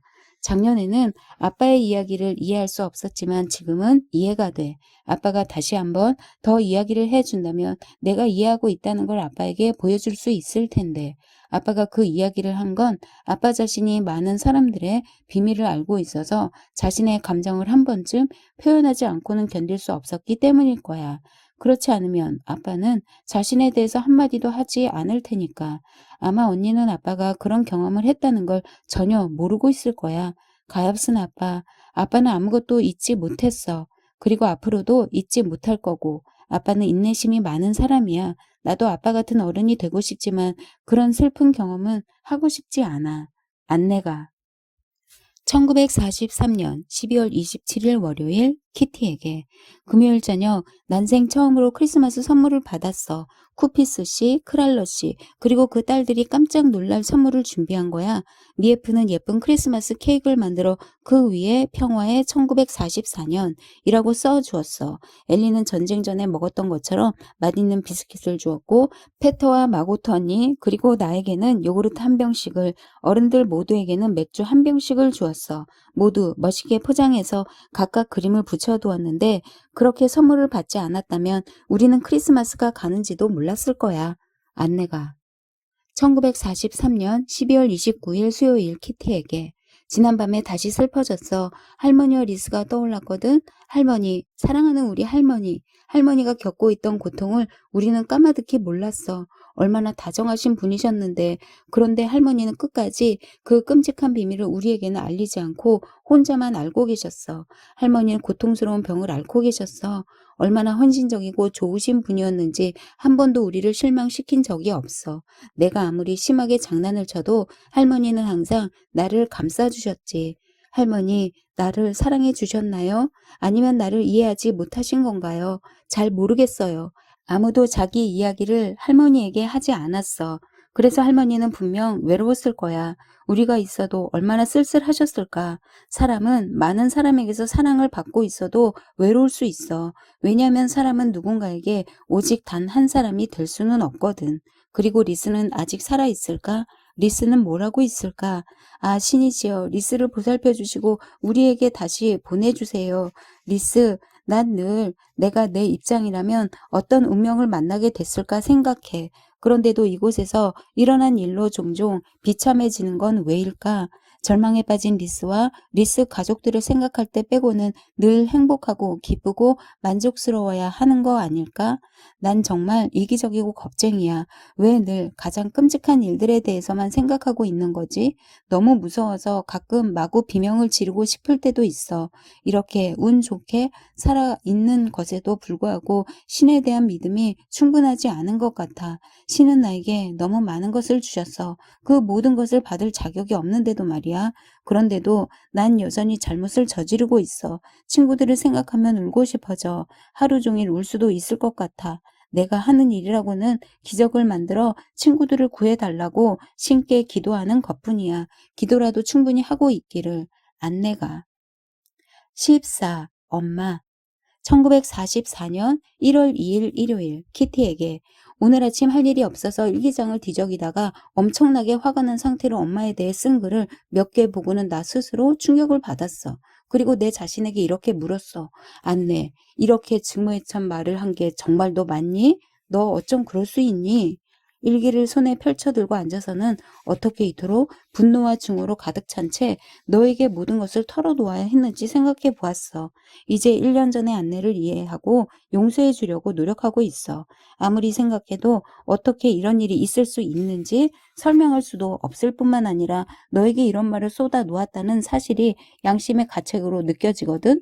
마치 물속에 머리를 넣고 있는 듯 세상을 똑바로 보지 않으며 모든 현상을 내 방식대로만 보고 다른 사람의 말을 차분히 듣지 못하고 흥분한 상태로 말을 내뱉어서 상대방을 슬프게 하는 내 자신 때문에 그때나 지금이나 힘들어. 내 속에 나를 숨긴 채 이 일기장에다 내 모든 기쁨과 슬픔, 창피함을 적어 내려갔어. 이 일기장은 나에게 있어서 아주 소중해. 내 추억을 담고 있으니까. 그리고 많은 부분을 지나간 과거이며 끝난 일이라고 쓸 수도 있겠지. 엄마에게 화를 많이 냈고 지금도 가끔 화를 내. 엄마가 나를 이해하지 못하는 건 사실이지만 나 역시도 엄마를 이해하지 못하는 걸. 엄마는 나를 무척이나 사랑하고 또 마음이 따뜻한 사람이야. 하지만 다른 걱정과 괴로움 때문에 신경이 날카로워져서 나에게 화풀이 하는 건 절대 이해할 수가 없어. 그런 것들이 너무 심각하게 느껴졌고 화가 난 나는 엄마에게 무례하고 공격적으로 굴었어. 그 일 때문에 엄마는 슬퍼했지. 그래서 우리는 언제나 불행한 관계였고 우리 두 사람에게 좋지 않은 기억이지만 이제 지나간 일로 접어뒀으면 좋겠어. 이 모든 상황을 정면으로 마주하고 싶지 않아. 내 자신을 가엾게만 생각했는데 이젠 모두 이해할 수 있어. 종이에다 대고 심하게 퍼부었던 건 끓어오르는 화를 삭일 뭔가가 필요했기 때문이야. 평범한 생활을 하고 있었다면 문을 걸어 잠그고 발 몇 번 구르거나 뒤에서 엄마 욕이라도 실컷 하고 나면 풀렸을 테지. 엄마를 눈물 흘리게 하는 일도 이제 끝이야. 나도 이제 다 자랐고 엄마도 그렇게 심하게 신경질을 내지는 않으니까. 나는 화가 나면 주로 입을 다물고 있는데 엄마도 마찬가지야. 그래서 우리 둘은 서로 잘 지내는 것처럼 보이기도 하지. 하지만 마냥 철부지 아이 같은 방식으로 엄마를 사랑할 수는 없겠지. 내가 한 심한 말 때문에 생긴 상처를 엄마가 가슴에 안고 사는 것보다는 종이에다 화를 내는 게 더 낫다는 생각으로 내 자신을 달래고 있어. 안내가. 1944년 1월 5일 수요일, 키티에게. 오늘 너에게 고백할 일이 두 가지 있는데 시간이 좀 많이 걸릴 것 같아. 누구에게든 말을 해야겠는데 내가 가장 좋을 것 같거든. 너라면 비밀을 지켜줄 테니까. 첫 번째, 고백할 일은 엄마에 관한 일이야. 내가 엄마에 대해서 불평을 많이 한다는 건 너도 알 거야. 하지만 엄마에게 착한 딸이 되려고 노력하고 있어. 그런데 이제야 엄마한테 부족한 게 뭔지 분명해졌어. 엄마는 우리를 딸이라기보다 친구로 생각한다고 언니와 나에게 말한 적이 있거든. 물론 좋아. 하지만 친구는 엄마의 자리를 대신할 수 없어. 난 내가 본받을 수 있는 모범적인 엄마가 있었으면 좋겠어. 엄마를 존경하고 싶다고. 마고토 언니는 이 문제에 대해서는 나와 의견이 달라서 내가 말하는 걸 이해하지 못할 거야. 그리고 아빠는 엄마에 관해 논쟁하는 걸 싫어하지. 난 엄마라고 하면 먼저 자기 아이들에 대해 무한한 사랑을 보이고 내가 무언가로 눈물 흘릴 때 위로해주는 사람이라고 생각해. 좀 바보 같아 보이는 일일지도 모르지만 절대 엄마를 용서할 수 없는 일이 하나 있었어. 내가 치과에 가서 치료를 받아야 하는 날이었지. 엄마랑 마고토 언니가 나와 함께 가기로 하면서 나더러 자전거를 타고 가도 된다고 했어. 치과 치료가 모두 끝나고 밖으로 나왔는데 엄마와 언니가 시내에 가서 살 게 있다고 했어. 뭘 사려고 했는지 정확히 기억은 나지 않아. 나도 함께 가겠다고 했더니 글쎄 내가 자전거를 갖고 있기 때문에 안 된다는 거야. 너무 화가 나서 내가 눈물을 흘리자 엄마와 언니가 나를 보고 웃기 시작하는 거야. 나는 너무 화가 났고 길 한가운데서 엄마와 언니에게 혀를 내밀었어. 마침 그때 할머니 한 분이 지나가다가 그걸 보고는 놀란 것 같았어. 난 자전거를 타고 집으로 돌아와서 한참을 울었어. 참 이상하게도 그날 일을 생각하면 엄마가 내게 준 상처가 아직도 쓰라리게 아픈 것 같아. 또 한 가지 일은 너한테 말하기도 좀 쑥스럽지만 내 자신에 관한 일이야. 어제 시스 헤이스터가 쓴 얼굴이 붉어지는 증상에 관한 기사를 읽었어. 그 기사는 마치 나를 위해 쓴 것 같았어. 그렇게 쉽게 얼굴이 붉어지지는 않지만 기사 내용 대부분이 나와 꼭 맞았거든. 기사에는 사춘기 소녀들은 말이 없어지고 자기 몸에 일어나고 있는 놀라운 일들에 대해 생각하기 시작한다고 했어. 나도 그런 경험을 하고 있어. 최근 들어서 언니와 엄마, 아빠 앞에서 부끄러워지는 경우가 많아. 참 신기하게도 나보다 훨씬 더 수줍음을 많이 타는 언니도 전혀 부끄러워하지 않는데 말이야. 나에게 일어나고 있는 일들이 너무 놀라워. 몸에서 일어나는 일뿐 아니라 마음에서 일어나는 일까지도. 아직 아무에게도 이런 일을 가지고 이야기해 본 적 없어. 오직 나 혼자만 알고 있을 뿐이지. 생리를 할 때마다 아직 3번밖에 안 했지만 아프고 불쾌하고 짜증스럽긴 하지만 혼자만의 달콤한 비밀을 갖고 있는 기분이야. 그래서 다소 귀찮은 일이긴 하지만 비밀을 갖고 있는 기분을 느끼고 싶어. 그때를 손꼽아 기다려. 시스 헤이스터는 사춘기 소녀들은 어렴풋하기는 하지만 자기 자신이 생각과 사상과 습관을 가진 개인임을 발견한다고 썼어. 여기 오고 14살이 되자 난 여느 여자아이들보다 빨리 내 자신에 대해 생각하기 시작했고 내가 한 인간이라는 사실을 알게 됐어. 가끔 밤에 누워있으면 내 가슴속 심장 박동 소리를 듣고 싶은 강렬한 욕망에 사로잡힐 때가 있거든. 이곳에 오기 전에 난 이런 종류의 기분을 어렴풋이 느껴본 적이 있어. 여자친구 하나와 함께 잠을 잔 적이 있었는데 그때 그 아이에게 키스를 하고 싶어진 거야. 그래서 키스를 했지. 그러고는 그 아이의 몸이 궁금해서 견딜 수가 없었어. 하지만 그 아이는 내게 절대 몸을 보여주진 않았지. 난 그 친구에게 우정의 증표로 서로 가슴을 만져보면 안 되겠냐고 했지만 그 아이는 싫다고 했어. 난 비너스처럼 벌거벗은 여자의 몸을 볼 때마다 황홀경에 빠져. 너무 아름다워서 눈물이 날 정도라고. 나에게도 여자친구가 있다면 얼마나 좋을까. 안내가. 15. 첫사랑. 1944년 1월 6일 목요일 키티에게 정말 간절하게 누군가와 이야기하고 싶어져서 생각해낸 사람이 페터야. 가끔 낮에 위층 페터 방에 가곤 하는데 아늑해서 아주 좋아. 하지만 페터는 너무 내성적이라 귀찮더라도 나가라는 말을 하지 않기 때문에 오히려 오래 있을 수가 없어. 페터가 나를 귀찮아할까봐 말이야. 페터방에 있으면서 어떻게 하면 페터가 이야기를 하도록 할까 구실을 찾고 있는데 어제 드디어 기회가 온 거야. 요즘 페터는 낱말 맞추기 퍼즐에 빠져 다른 건 거의 아무것도 하지 않아. 페터가 하는 낱말 맞추기를 도와주다가 우리는 작은 책상에 서로 마주 앉게 됐어. 페터는 의자에 나는 침대 의자에 앉은 채로 말이야. 페터는 입술에 야릇한 미소를 띈 채 앉아 있었는데 페터의 짙푸른 눈을 보는 순간 난 이상한 기분이 들었어. 그리고 페터가 속으로 어떤 생각을 하고 있는지 알 것 같았어. 페터는 어떻게 행동해야 할지 몰라 당황하는 표정이었지만 그와 동시에 자신이 남자임을 느끼고 있는 것 같았어. 수줍어하는 페터의 모습에 나 역시 마음이 부드러워지는 것 같았지. 그런데 자꾸만 내 눈이 그 짙은 눈빛과 마주치는 걸 어쩔 수 없었어. 그리고 하마터면 이렇게 애원할 뻔했어. 아, 내 속마음을 말해줘. 이런 쓸데없는 잡담은 그만하고 말이야. 하지만 아무 일도 일어나지 않았어. 그냥 페터에게 얼굴이 붉어지는 증상에 대해 이야기했지. 내가 너에게 쓴 내용 말고 페터가 어른이 됐을 때 좀 더 자신에 대해 확신을 갖게 될 거라는 그런 내용으로 말이야. 밤에 침대에 누워 페터와 있었던 일을 생각해보니 기운이 빠져. 페터의 관심을 구걸하는 건 생각만으로도 불쾌해. 하지만 사람은 자신이 원하는 것을 얻기 위해서라면 많은 것을 할 수 있어. 내 경험만 봐도 그건 분명한 사실이지. 난 좀 더 자주 페터와 함께 시간을 보내면서 어떻게 해서든 페터가 이야기를 하게 만들기로 마음먹었거든. 그렇다고 내가 페터를 사랑하고 있는 거라고는 생각하지 마. 절대로. 반단 씨의 집에 아들 대신 딸이 있었다 하더라도 친구가 되기 위해 노력했을 테니까. 오늘 아침 7시 5분 전에 잠에서 깼는데 꿈이 너무도 선명했어. 내가 의자에 앉아 있었어. 맞은편에는 페터. 베셀이 앉아 있었고 우리는 함께 마리보스의 화보를 보고 있었는데 꿈이 어찌나 생생한지 아직도 그 그림들이 생각날 정도야. 꿈이 계속되다가 갑자기 페터와 눈이 마주쳤고 난 그 예쁜 갈색 눈동자를 한참 동안 바라보았지. 그러자 페터가 아주 부드럽게 말했어. 진작 알았더라면 오래전에 너에게 왔을 텐데. 그 말에 뭔가 가슴속이 벅차올랐지만 난 퉁명스럽게 돌아섰어. 그때 그 아이의 부드러운 뺨의 감촉이 느껴졌지. 너무나 좋았어. 그리고 잠에서 깼어. 여전히 내 뺨에서는 그 아이의 감촉이 느껴졌고 내 마음속 깊은 곳을 바라보고 있는 듯한 그 아이의 갈색 눈도 느껴졌어. 내가 자기를 무척이나 좋아했고 아직도 좋아하고 있다는 걸 패턴은 아는 것 같았어. 그를 더 이상 만날 수 없을지도 모른다는 사실을 깨닫는 순간 갑자기 눈물이 솟구쳐 오르기 시작했어. 하지만 한편으로는 페터 베젤이 내가 좋아하는 유일한 친구라는 것을 확인한 것 같아서 기쁘기도 했어.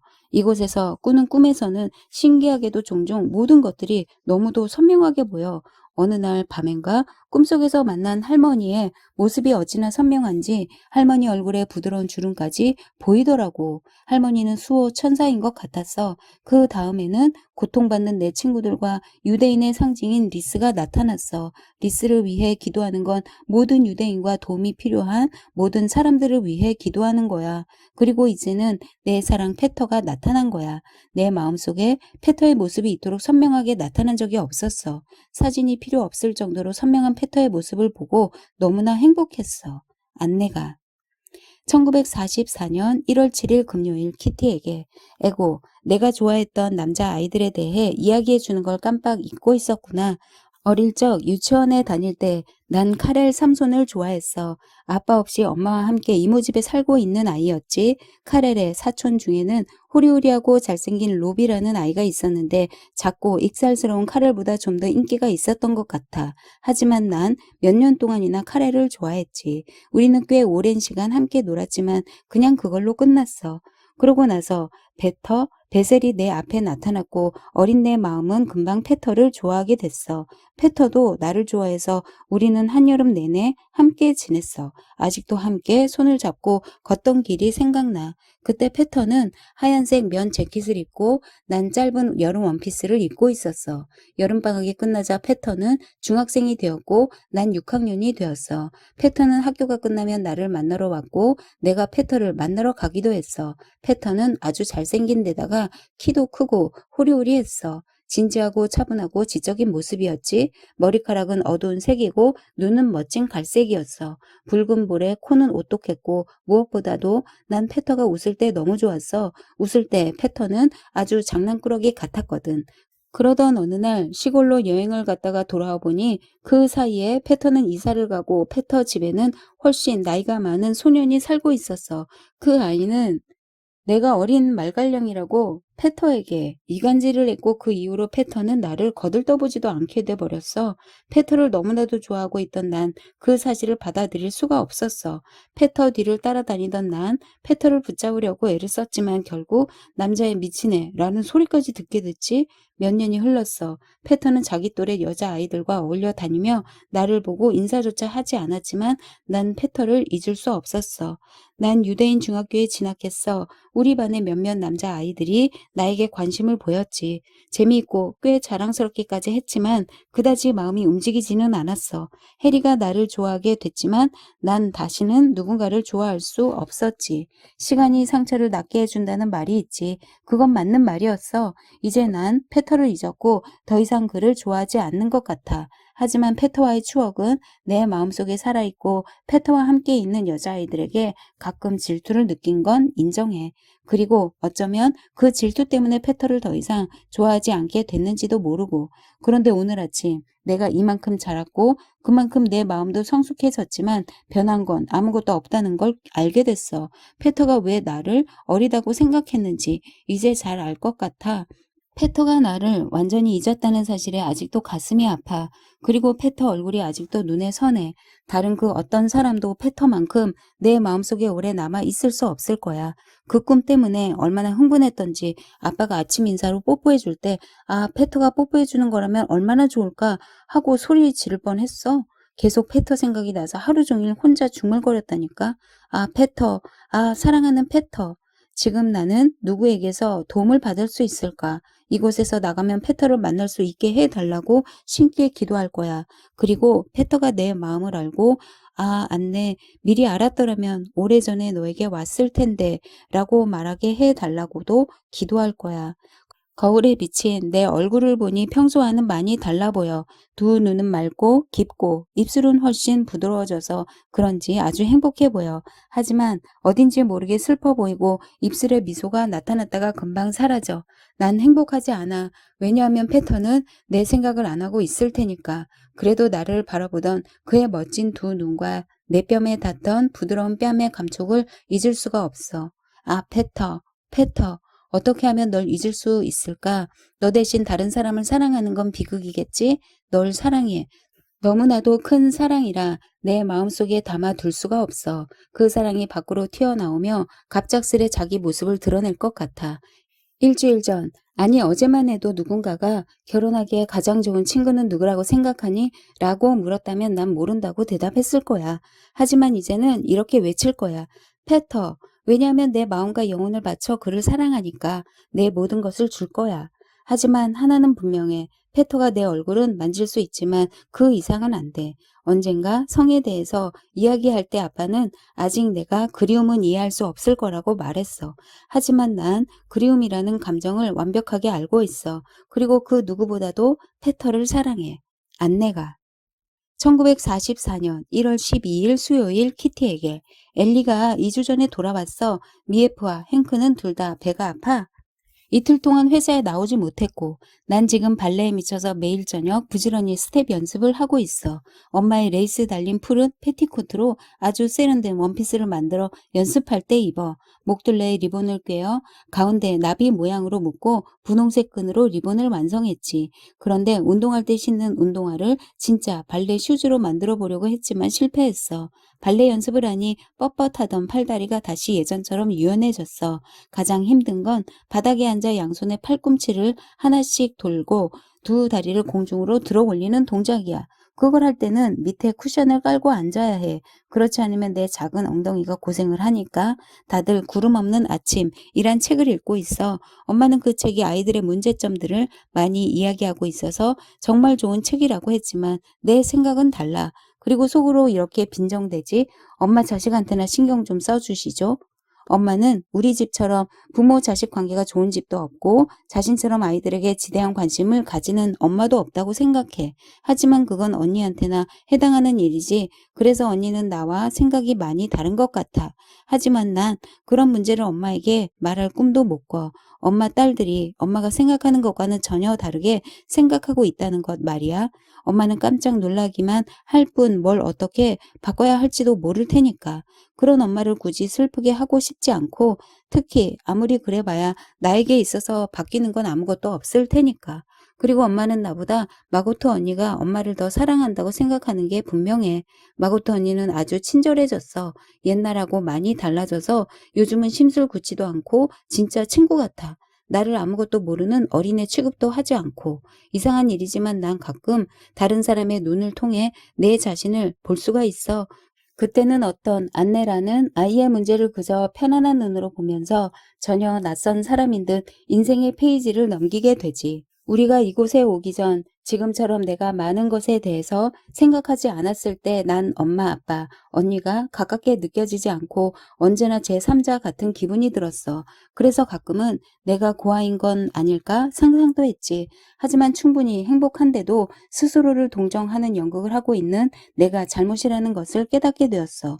그리고 내 스스로가 다정해져야겠다는 생각을 하게 되었지. 매일 아침 누군가 아래층으로 내려올 때마다 엄마가 나에게 아침 인사를 하러 오는 거였으면 좋겠다는 생각을 했어. 엄마가 나를 사랑스럽게 쳐다봐 주기를 간절하게 바라며 엄마를 따뜻하게 맞았지. 하지만 엄마는 퉁명스럽게 몇 마디 던질 뿐이고 그러면 난 찢어질 것 같은 마음으로 학교에 가곤 했지. 하지만 학교에서 돌아오는 길에 스스로를 위로하곤 했어. 엄마에게 걱정거리가 너무 많아 그랬을 거라고 말이야. 그렇게 즐거운 마음이 되어 집으로 와 쉴 새 없이 또 제잘거리지만 다시 슬픈 표정이 되곤 했어.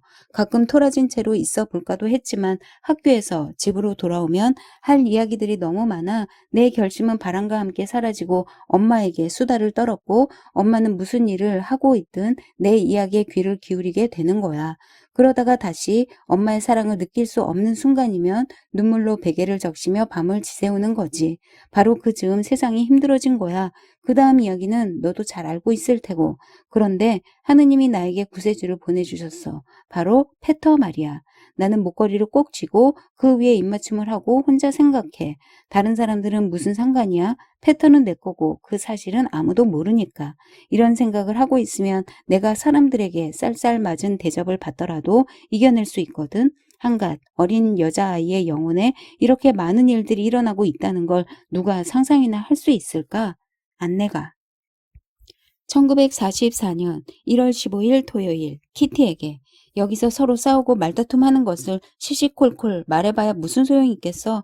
하지만 이건 말해둘게. 우리는 버터나 고기를 비롯해 많은 것들을 각자의 몫으로 나눠 또 감자도 각자 구워 먹지. 오후 4시쯤 되면 배가 너무 고파지고 꼬르륵거리는 배를 어떻게 할 수 없어서 식사 시간 사이사이에 통밀빵을 먹고 있어.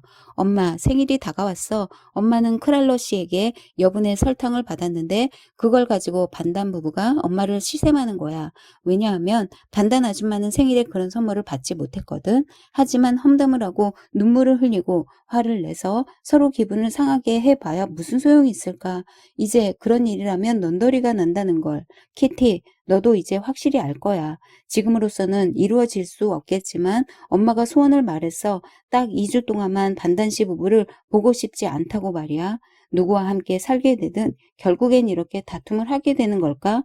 아니면 우리가 운이 없는 걸까? 대부분의 사람들이 이기적이고 인색한 걸까?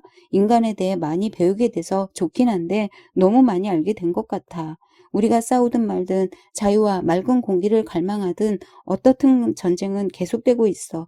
그러니 우리는 이곳 생활이 잘 이루어질 수 있도록 노력해야 해. 설교하는 말투가 돼버렸네. 아무튼 이곳에 너무 오래 있다가는 나도 말라 비틀어진 콩깍지처럼 될 것 같아. 난 정말 진정한 여자로 자라나고 싶어. 안내가. 1944년 1월 22일 토요일 키티에게 왜 사람들은 늘 자신의 진심을 숨기려고 애쓰는 걸까? 다른 사람들과 함께 있으면 난 왜 마음에도 없는 행동을 하는 걸까? 왜 우리는 서로를 믿지 못하는 걸까? 뭔가 이유가 있겠지만 사람들이 가장 가까운 사람들에게조차 마음을 터놓지 못하는 건 끔찍하다는 생각이 들어. 지난번 꿈을 꾸고 난 이후로 난 많이 자란 것 같아. 훨씬 더 독립적인 사람이 된 것 같아. 반단 부부에 대한 내 태도도 바뀌었다고 말하면 넌 분명 놀랄 거야. 갑자기 모든 논쟁에 대해서 다른 시각으로 보게 되었고 옛날만큼 편견을 가지고 보지도 않아. 어떻게 내가 이렇게 많이 바뀔 수 있었을까? 만약 엄마가 달랐다면, 좀 더 따뜻한 엄마였다면 반단 부부 씨와의 관계가 좀 더 다르지 않았을까? 라는 생각이 갑자기 들었거든. 반단 아줌마가 결코 좋은 사람은 아니지만 엄마가 그렇게 까다롭게 굴지만 않는다면 말싸움의 절반은 피할 수 있을 거라 생각해. 반단 아줌마에게도 좋은 면이 있다는 걸 아줌마와 이야기를 해보면 알 수 있지. 아줌마가 이기적이고 깍쟁이이고 야비한 구석이 조금 있기는 해. 하지만 아줌마의 심경을 건드리지만 않는다면 아줌마도 상대방의 마음을 잘 이해해 주기도 하거든. 매번 그렇게 될 수는 없겠지만 참을성을 갖고 몇 번이고 노력하면 가능해. 우리가 버릇없이 자랐다고 가정교육 문제를 들먹이거나 음식 때문에 서로 감정이 상했던 일들은 우리가 좀 더 너그러운 마음으로 서로를 다정하게 대했다면, 그리고 계속 꼬투리 잡을 것만 찾으려고 하지 않았다면 지금과는 달랐을 거야. 내가 뭐라고 할지 난 알아. 그런데 안내, 이 모든 말들이 내 입에서 나온 거 맞아? 위층 사람들에게서 나쁜 소리만 듣고 온갖 부당한 대우를 받았던 넌데 말이야? 맞아. 모두 내가 한 말 맞아. 난 모든 문제를 처음부터 새로 시작하고 싶어서 그러는 거야. 어린아이들은 나쁜 것만 배운다는 말처럼 되고 싶지 않으니까. 난 모든 문제를 나 스스로 차근차근 살펴보고 뭐가 진실이고 뭐가 과장됐는지 알고 싶어. 만약 내가 반단씨 부부에게 실망하게 된다면 엄마 아빠를 따를 거고, 만약 그 반대의 경우라면 엄마 아빠가 생각을 바꿀 수 있도록 노력할 거야. 성공하지 못한다 하더라도 내 의견과 판단을 지킬 거고 열린 마음으로 반단 아줌마와 함께 모든 것에 대해서 이야기할 수 있는 기회를 가져보려 해. 잘난 체 한다는 이야기를 듣는 한이 있더라도 용감하게 중립적으로 말할 거야. 그렇다고 내가 우리 가족에게 반기를 들겠다는 말은 아니야. 오늘부터 나 스스로 험담 같은 건 하지 않을 거란 말이지. 지금까지 난 고집스럽게 반단씨 부부가 나쁘다고만 생각했어. 하지만 우리도 부분적으로는 잘못이 있어. 우리가 분명 옳았지만 지적인 사람들, 우린 지적이라고 생각하거든. 이라면 다른 사람을 다루는 데 있어서 좀 더 통찰력이 있어야 한다고 생각해. 난 통찰력을 키워서 앞으로 문제가 일어나면 그 능력을 잘 활용할 거야. 안내가. 1944년 1월 24일 월요일 키티에게 작은 사건이 일어났어. 사건이라고 할 수 없을지도 모르지만 아무튼 꽤 이상한 일이야. 집이나 학교에서 누가 성에 관해 이야기할 때면 그건 좀 야릇하고 불쾌한 일 같다는 느낌이 들었어. 성에 관한 이야기는 속삭여 말하고 못 알아듣는 사람은 웃음거리가 되기도 했어. 난 그게 아주 이상했어. 왜 사람들은 그런 이야기를 할 때 비밀스럽고 따분하게 굴까 하고 생각했지. 하지만 내가 그걸 바꿀 수 있다는 생각은 하지 않았기 때문에 가능한 입을 다물고 있거나 가끔은 여자친구들에게 가르쳐 달라고 했지. 내가 성에 관해 꽤 많이 알게 되어 부모님과 이야기를 나눌 수 있을 정도가 되었을 때 엄마가 말했어. 안내, 한 가지 당부할 게 있어. 이런 것을 남자아이들에게 절대 말하면 안 돼. 그리고 남자아이들이 먼저 이야기해도 대답하지 마. 그때 내가 어떻게 대답했는지 정확하게 기억해. 물론 안 해요. 당연한 걸 가지고. 우리가 처음 이곳에 왔을 때 엄마에게 듣고 싶은 이야기를 오히려 아빠가 자주 해주었고 나머지는 책에서 알게 되거나 어른들의 이야기 속에서 어렴풋이 이해하기도 했어. 페터 반다는 학교에 있는 남자아이들처럼 짓궂지도 않았고 그런 이야기에 억지로 나를 끌어들이지도 않았어. 반단 아줌마는 페터에게 이런 이야기를 한 적이 전혀 없다고 말했고 아줌마가 알기로는 아저씨도 이야기해 준 적이 없다고 했어. 그러니까 페터가 얼마나 알고 있는지는 아줌마도 몰랐던 거야. 어제 마거트 언니 페터와 함께 감자 껍질을 벗기고 있었는데 어쩌다 보니 보씨 이야기를 하게 되었어. 우린 아직 보씨가 암컷인지 수컷인지도 몰라. 그렇지, 내가 물었어. 무슨 소리니? 보씨는 수컷이야. 페터가 대답했어. 난 웃었지. 수컷이 임신을 하다니 진짜 신기하네.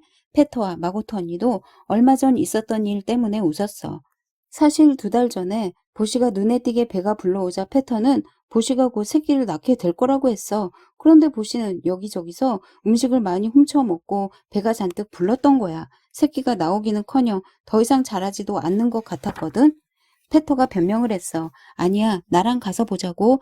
지난번에 녀석이랑 같이 놀 때 녀석이 순놈인 걸 확실히 봤단 말이야. 난 궁금함을 참지 못하고 페터와 함께 창고로 갔어. 하지만 보씨는 손님을 맞을 마음이 없었는지 어디에도 보이지 않았어. 한참을 기다리다가 추워져서 다시 위로 올라왔어. 오후 늦게 페터가 다시 아래층으로 내려가는 소리가 들렸어. 난 용기를 내서 고요한 집을 걸어서 혼자 창고에 갔지. 보씨가 테이블 위에서 페터와 함께 놀고 있었어. 페터는 무게를 재려고 하는 건지 보씨를 저울 위에 올려놓았어. 봤냐? 보씨 볼래? 페터는 당장 보씨를 집어들고 솜씨 좋게 뒤집어서 보씨의 머리와 발을 함께 쥐고서는 강의를 하기 시작했어. 이게 순놈의 생식기야. 털이 몇 가닥 났고 그리고 이건 항문이고. 보씨는 반바퀴 돌아 하얀 발로 다시 일어섰어. 만약 다른 남자아이가 나에게 순놈의 생식기를 보여줬다면 난 다시는 그 아이를 상대하지 않았을 거야. 하지만 페터는 다른 사람이라면 말하기 곤란했을 그 이야기를 아주 담담하게 전혀 불쾌하지 않게 해서 나도 편안하고 담담하게 들을 수 있었어. 우리는 보씨와 함께 놀면서 이것저것 이야기를 나누다가 창고 문으로 천천히 걸어갔지. 보통 알고 싶은 게 있으면 난 책을 찾아보거나 해. 넌 어때? 내가 물었어. 왜? 난 그냥 부모님에게 물어봐. 아빠는 나보다 많이 알고 있고 또 경험도 많으니까. 우리는 계단 아래 섰고 나는 입을 다물었어. 모든 것은 바뀐다는 말이 있긴 하지. 그래, 여자아이와도 이런 문제를 이처럼 아무렇지도 않게 이야기하지는 못했을 거야. 그리고 엄마가 남자아이와 이런 문제를 이야기하지 말라고 했던 게 여자아이와는 해도 된다는 뜻은 아니었다는 것도 잘 알고. 아무튼 그날 하루 종일 여느 때의 내가 아니었어. 페터와 함께 나누었던 이야기를 생각하니 기분이 좀 이상하더라. 하지만 웃음거리 삼지 않고 이런 것들을 이야기할 수 있는 이성 친구가 생긴 건 확실한 것 같았어. 그리고 페터가 정말 부모님에게 많은 것을 물어보는지도 궁금해. 페터가 어제 나에게 했던 것만큼 솔직한 태도로 부모님을 대하는 걸까? 아, 정말 알고 싶어. 안내가. 1944년 1월 27일 목요일 키티에게. 최근에 나는 왕실의 가계도나 족보에 관심이 많아졌어. 일단 관심을 가지기 시작하니 과거의 일들을 더욱 깊이 알고 싶고 그렇게 하나하나 알게 되다 보니 새롭고 재미있는 발견을 하게 되지. 공부도 열심히 하고 라디오에서 나오는 영어 강좌도 잘 따라가면서 일요일에는 엄청난 양으로 늘어난 영화배우 사진을 정리하기도 해. 월요일마다 크랄러 씨가 영화와 연극을 사다 줘서 나는 너무 기뻐. 세상 물정 모르는 여기 사람들은 이 작은 선물이 돈 낭비라고 하면서도 내가 1년도 더 된 영화에 누가 나오는지 정확하게 말할 때마다 깜짝 놀라지. 엘리는 쉬는 날에 종종 남자친구와 영화를 보러 가는데 매주 새로 나온 영화의 제목을 말해줘. 그러면 나는 영화에 나온 배우 이름과 영화평을 단숨에 술술 말하지. 얼마 전에 엄마는 내가 영화 줄거리, 배우 이름, 영화평을 다 알고 있으니까 나중에라도 영화를 보러 갈 필요가 없다는 거야. 내가 새로운 머리 모양을 하고 들어가면 사람들은 못마땅한 얼굴로 나를 바라봐. 분명히 누군가 묻겠지. 내가 흉내내고 있는 배우가 누구냐고 말이야. 그건 내가 만들어낸 머리라고 말해도 반신반의하겠지만 머리 모양 이야기를 하다 보면 그 스타일을 30분도 유지할 수가 없어. 사람들이 머리에 대해 이러쿵 저러쿵 하는 이야기를 듣는데 지쳐버려 얼른 욕실로 가서는 집에서 기르는 고양이 머리 스타일로 돌아가 버려. 16. 고마운 사람들. 1944년 1월 28일 금요일 키티에게. 키티, 내가 오래된 소식 부스러기들을 씹고 또 씹다가 크게 하품을 하면서 안내가 좀 새로운 소식을 파냈으면 하고 바라는 소가된 기분은 아닐까 싶어. 나도 내가 지루할 거라는 거 알아. 하지만 매일 지겨운 이야기나 반복하고 있는 늙은 소들 사이에서 내가 얼마나 지겨울지도 한번 상상해봐. 식사 때 나누는 이야기란 게 정치나 맛있는 음식에 관한 게 아니면 우리가 이미 수도 없이 들었던 엄마와 반단 아줌마의 자랑스러운 젊은 시절 이야기들이거든. 그게 아니라면 뒤셀 아저씨가 늘어놓는 이야기들인데 주로 자기 아내의 커다란 옷장 속에 가득 들어있던 옷이나 아름다운 경주말, 물에 새는 보트나 4살에 이미 수영을 할 줄 알았던 소년들의 이야기, 아니면 근육통 이야기나 예민한 환자 이야기 같은 쓸데없는 이야기지. 요약하면 바로 이거야. 우리 8사람 중 누가 이야기를 시작하더라도 나머지 7명이 그 사람 대신에 이야기를 마무리할 수 있을 정도로 서로의 이야기를 잘 알고 있다는 거야. 이야기가 시작되는 순간부터 우리는 모두 이야기의 끝을 알고 있고 오로지 이야기하는 사람 혼자 자기 재담에 웃어. 두 전직 주부들이 수없이 말한 우유 배달원, 식료품 가게 주인, 정육점 주인들은 하늘 높은 줄 모르고 칭찬을 받기도 하다가 갈갈이 찢겨질 정도로 비난을 듣기도 하지. 이곳에서 새롭고 산뜻한 화제거리를 찾는 건 불가능해. 어른들이 쿠피스 씨나 행크, 미에프가 해준 이야기들을 10번도 넘게 되풀이하거나 또는 자기 마음대로 내용을 바꿔서 나로 하여금 그 부분을 고치고 싶은 마음이 들도록 하지만 않는다면 참을 만해. 이런 마음이 들면 나는 테이블 아래에서 내 팔을 꼬집으며 참아야만 하니까. 나 같은 아이들은 어른들이 아무리 큰 실수를 저질러도 아무리 허풍을 떨더라도 절대 어른보다 똑똑하면 안 되거든. 쿠피스 씨나 행크가 자주 꺼내는 주제는 숨어 지내는 사람들이나 지하 조직에 있는 사람들의 이야기야. 우리처럼 숨어 지내는 사람들과 관련된 것이라면 어떤 것이든 우리에게는 굉장한 흥미거리이고 쫓겨난 사람들이 겪는 일들과 자유를 찾은 사람들의 기쁨에 우리가 얼마나 깊이 공감하는지 두 사람은 잘 알고 있거든. 마치 난로가에 아빠의 침실용 슬리퍼를 두어 따뜻하게 데워 놓는 것처럼 우리는 숨어 지내는 것이라든가 지하 활동을 하는 것에 꽤 익숙해졌어. 신분증을 위조해 준다거나 지하 활동을 하는 사람들에게 자금을 공급한다든가 사람들에게 숨을 장소를 찾아준다든가 숨어 지내는 젊은 사람들에게 일거리를 제공하는 자유 네덜란드 같은 조직이 많아.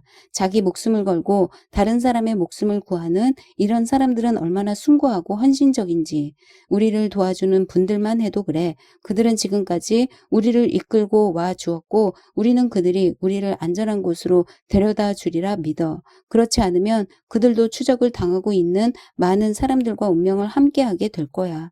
그들에게는 우리가 짐이 될 텐데 단 한 번도 그런 이야기를 들어본 적이 없고 우리를 위한 수고를 누구 하나 불평하지도 않아. 그들은 매일같이 이곳에 올라와서 남자들에게는 회사 일이나 정치 이야기를, 여자들에게는 음식이나 전쟁의 어려움에 대한 이야기를, 아이들에게는 신문이나 책 이야기를 해주거든. 생일이나 휴일에는 가장 밝은 얼굴로 꽃이나 선물을 가지고 와서는 우리를 위해 할 수 있는 모든 일을 해주려고 해. 우리가 잊지 말아야 할 일이 있어. 전쟁터에서 독일을 상대로 싸우고 있는 이들도 영웅이지만 우리를 도와주고 있는 이들 역시 쾌활하고 애정이 많은 영웅이라는 것을.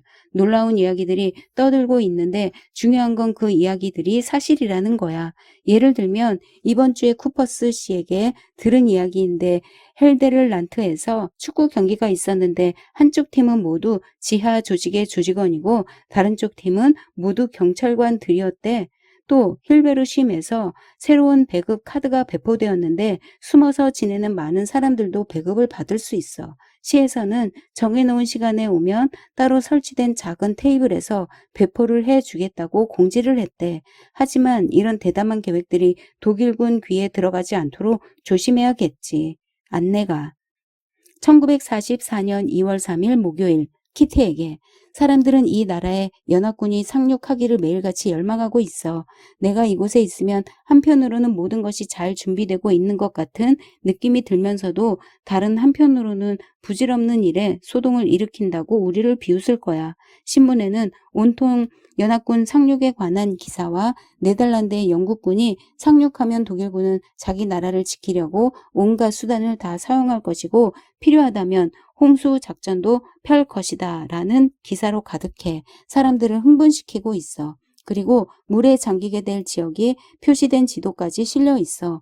암스테르담의 많은 부분이 물에 잠긴다고 되어 있는데 만약 거리의 물이 1m 높이로 차오르면 어떻게 해야 할까?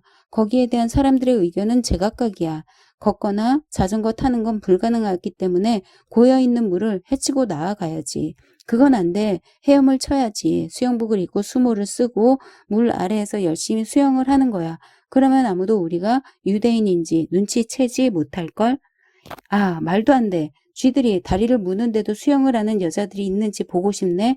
이건 당연히 남자 의견이야. 누가 가장 크게 소리를 지르는지 보라고. 어차피 집 밖으로 나갈 수 없을 거야. 홍수가 나면 창고는 완전히 무너질 테니까. 지금도 벌써 흔들리는 걸 뭐. 농담 그만하고 내 말 들어. 어떻게 해서든 배를 구해야 해. 뭘 그렇게 고민들 해? 훨씬 좋은 방법이 있는데. 다락에서 나무 상자를 가지고 와서 수프 국자로 노를 저으면 되지. 난 중마를 타고 걸어갈 거야. 어릴 때 중마 타기 선수였거든. 행크는 분명히 자기 아내를 등에 업고 갈 거야. 그럼 아내는 중마를 탄 거나 다름없지. 대충 어떤 분위기인지 알겠지. 이렇게 수다를 떨고 있으면 너무 재미있는데 현실은 너무나 다르지. 다음은 곧 연합군 상륙이 이루어져서 독일군이 암스테르담에서 철수한다면 우리는 어떻게 해야 할까의 문제야. 우리도 암스테르담을 떠나야지. 완벽하게 변장을 하고 말이야. 무슨 일이 일어나더라도 가지 말고 여기 있어야 해. 이곳에 남아 있어야 한다고. 독일군은 이곳에 있는 모든 국민들을 독일까지 충분히 끌고 갈 수 있을걸. 우리는 그곳에서 죽게 될 거야. 맞아. 이곳에 있어야 해. 이곳이 가장 안전하니까. 쿠피스 씨에게 가족들을 이곳으로 데리고 오게 해서 우리랑 함께 사는 거야. 담요를 구해서 바닥에 깔고 자면 되잖아. 미에프와 쿠피스 씨에게 이곳으로 담요를 가지고 와 달라고 하자. 지금 옥수수가 60파운드 있지만 옥수수를 더 주문할 거야. 행크에게 완두콩과 강낭콩을 더 갖다 달라고 하자. 지금 강낭콩은 60파운드 정도 있고 완두콩은 10파운드 정도 있거든. 그리고 채소도 50통 정도 있어. 엄마, 다른 음식들은 얼마나 있는지 세어보세요. 생선 통조림 10개, 우유 40통, 우유가루 10kg, 샐러드유 3병, 버터 4통, 고기 통조림 4병, 딸기 조림 2병, 라즈베리 2병, 토마토 20병, 납작보리 10파운드, 딸 8파운드. 그게 다야. 우리가 음식을 꽤 많이 갖고 있는 것 같지만 찾아오는 사람도 있고 맥주 먹는 것을 생각한다면 안심할 수는 없어. 하지만 석탄과 장작도 넉넉하고 양초도 충분해. 돈을 가지고 가야 할 경우를 대비해서 옷 속에 쉽게 숨길 수 있는 작은 지갑도 만들어야겠어. 도망갈 때 가지고 가야 할 가장 중요한 것들을 목록으로 만들어두자. 그리고 미리 가방에 넣어두는 것도 좋을 거야. 두 사람씩 망을 보게 하자. 한 사람은 다락 앞에서, 한 사람은 다락 뒤에서 말이야. 그런데 물과 가스, 전기가 없다면 우리가 모아둔 음식들은 무슨 소용이지? 그러면 난로에서 요리를 해야지. 물은 걸러서 끓이고 큰 병을 씻어서 거기다 물을 담아두자. 하루 종일 이런 이야기만 해. 반복되는 연합군 상륙 이야기에 굶주림과 죽음, 폭탄, 소화기, 침낭, 유대인 증명서, 독가스 등등. 이 중에 즐거운 이야기는 아무것도 없어. 은신처의 남자들은 꽤 직접적으로 경고를 해. 예를 들면 행크와 했던 이런 대화들이야. 은신처 사람들, 독일군이 후퇴하면서 사람들을 다 끌고 갈까봐 두려워. 행크, 그건 불가능해. 수송할 기차가 없으니까. 은신처 사람들, 기차라고? 독일군이 우리를 기차에 실어 갈 것 같아? 어림도 없어. 걸어서 가게 할걸? 행크, 믿을 수 없어. 부정적인 면만 보는군. 시민들을 끌고 가서 뭐 하려고? 은신처 사람들, 철수해야 한다며 모든 점령국에 문을 닫고 가겠다고 하던 개별스의 말 기억 안 나? 행크, 그런 말은 이미 여러 번 했어. 은신처 사람들, 독일인들이 그런 짓을 하지 않을 만큼 고결하다거나 인간적이라고 생각하는 거야. 독일인들은 자기들이 망하면 소나기에 있던 사람들도 함께 망하게 할 놈들이야. 행크, 말도 안 되는 소리 마라. 믿을 수가 없어. 은신처 사람들, 위험이 코앞에 닥치기 전까지는 아무도 알 수 없는 법이지. 행크, 어떤 것도 확실한 건 없어. 그냥 추측일 뿐이잖아. 은신처 사람들, 우리가 몸소 겪어온 일이야. 처음엔 독일에서, 그 다음엔 여기서, 소련에서는 무슨 일이 일어나고 있지? 행크, 유대인 문제를 끌어들이지 마. 소련에서 일어나고 있는 일을 아는 사람은 없어. 영국이든 소련이든 선전 목적으로 모든 걸 과장하고 있는 게 분명해. 독일처럼 말이야. 은신처 사람들 말도 안 돼. 영국은 라디오에서 언제나 진실만 이야기했어. 조금은 과장이 있을 수도 있지만 아무튼 사실은 비참하기 이를 데 없으니까. 폴란드나 소련에서 죽어가고 있는 수백만의 사람들을 부정할 수 없잖아. 그만할게. 내 자신은 이런 소동이나 긴장감에서 떨어져 조용히 지내. 내가 살게 될 건지 죽을 건지 크게 상관하지 않는 경지에 이른 거지. 세상은 나 없이도 돌아갈 거고 현실은 아무리 저항해도 소용이 없으니까. 운에 모든 것을 맡기고 모든 것이 잘 끝나도록 기도하며 공부만 하고 있어. 안내가.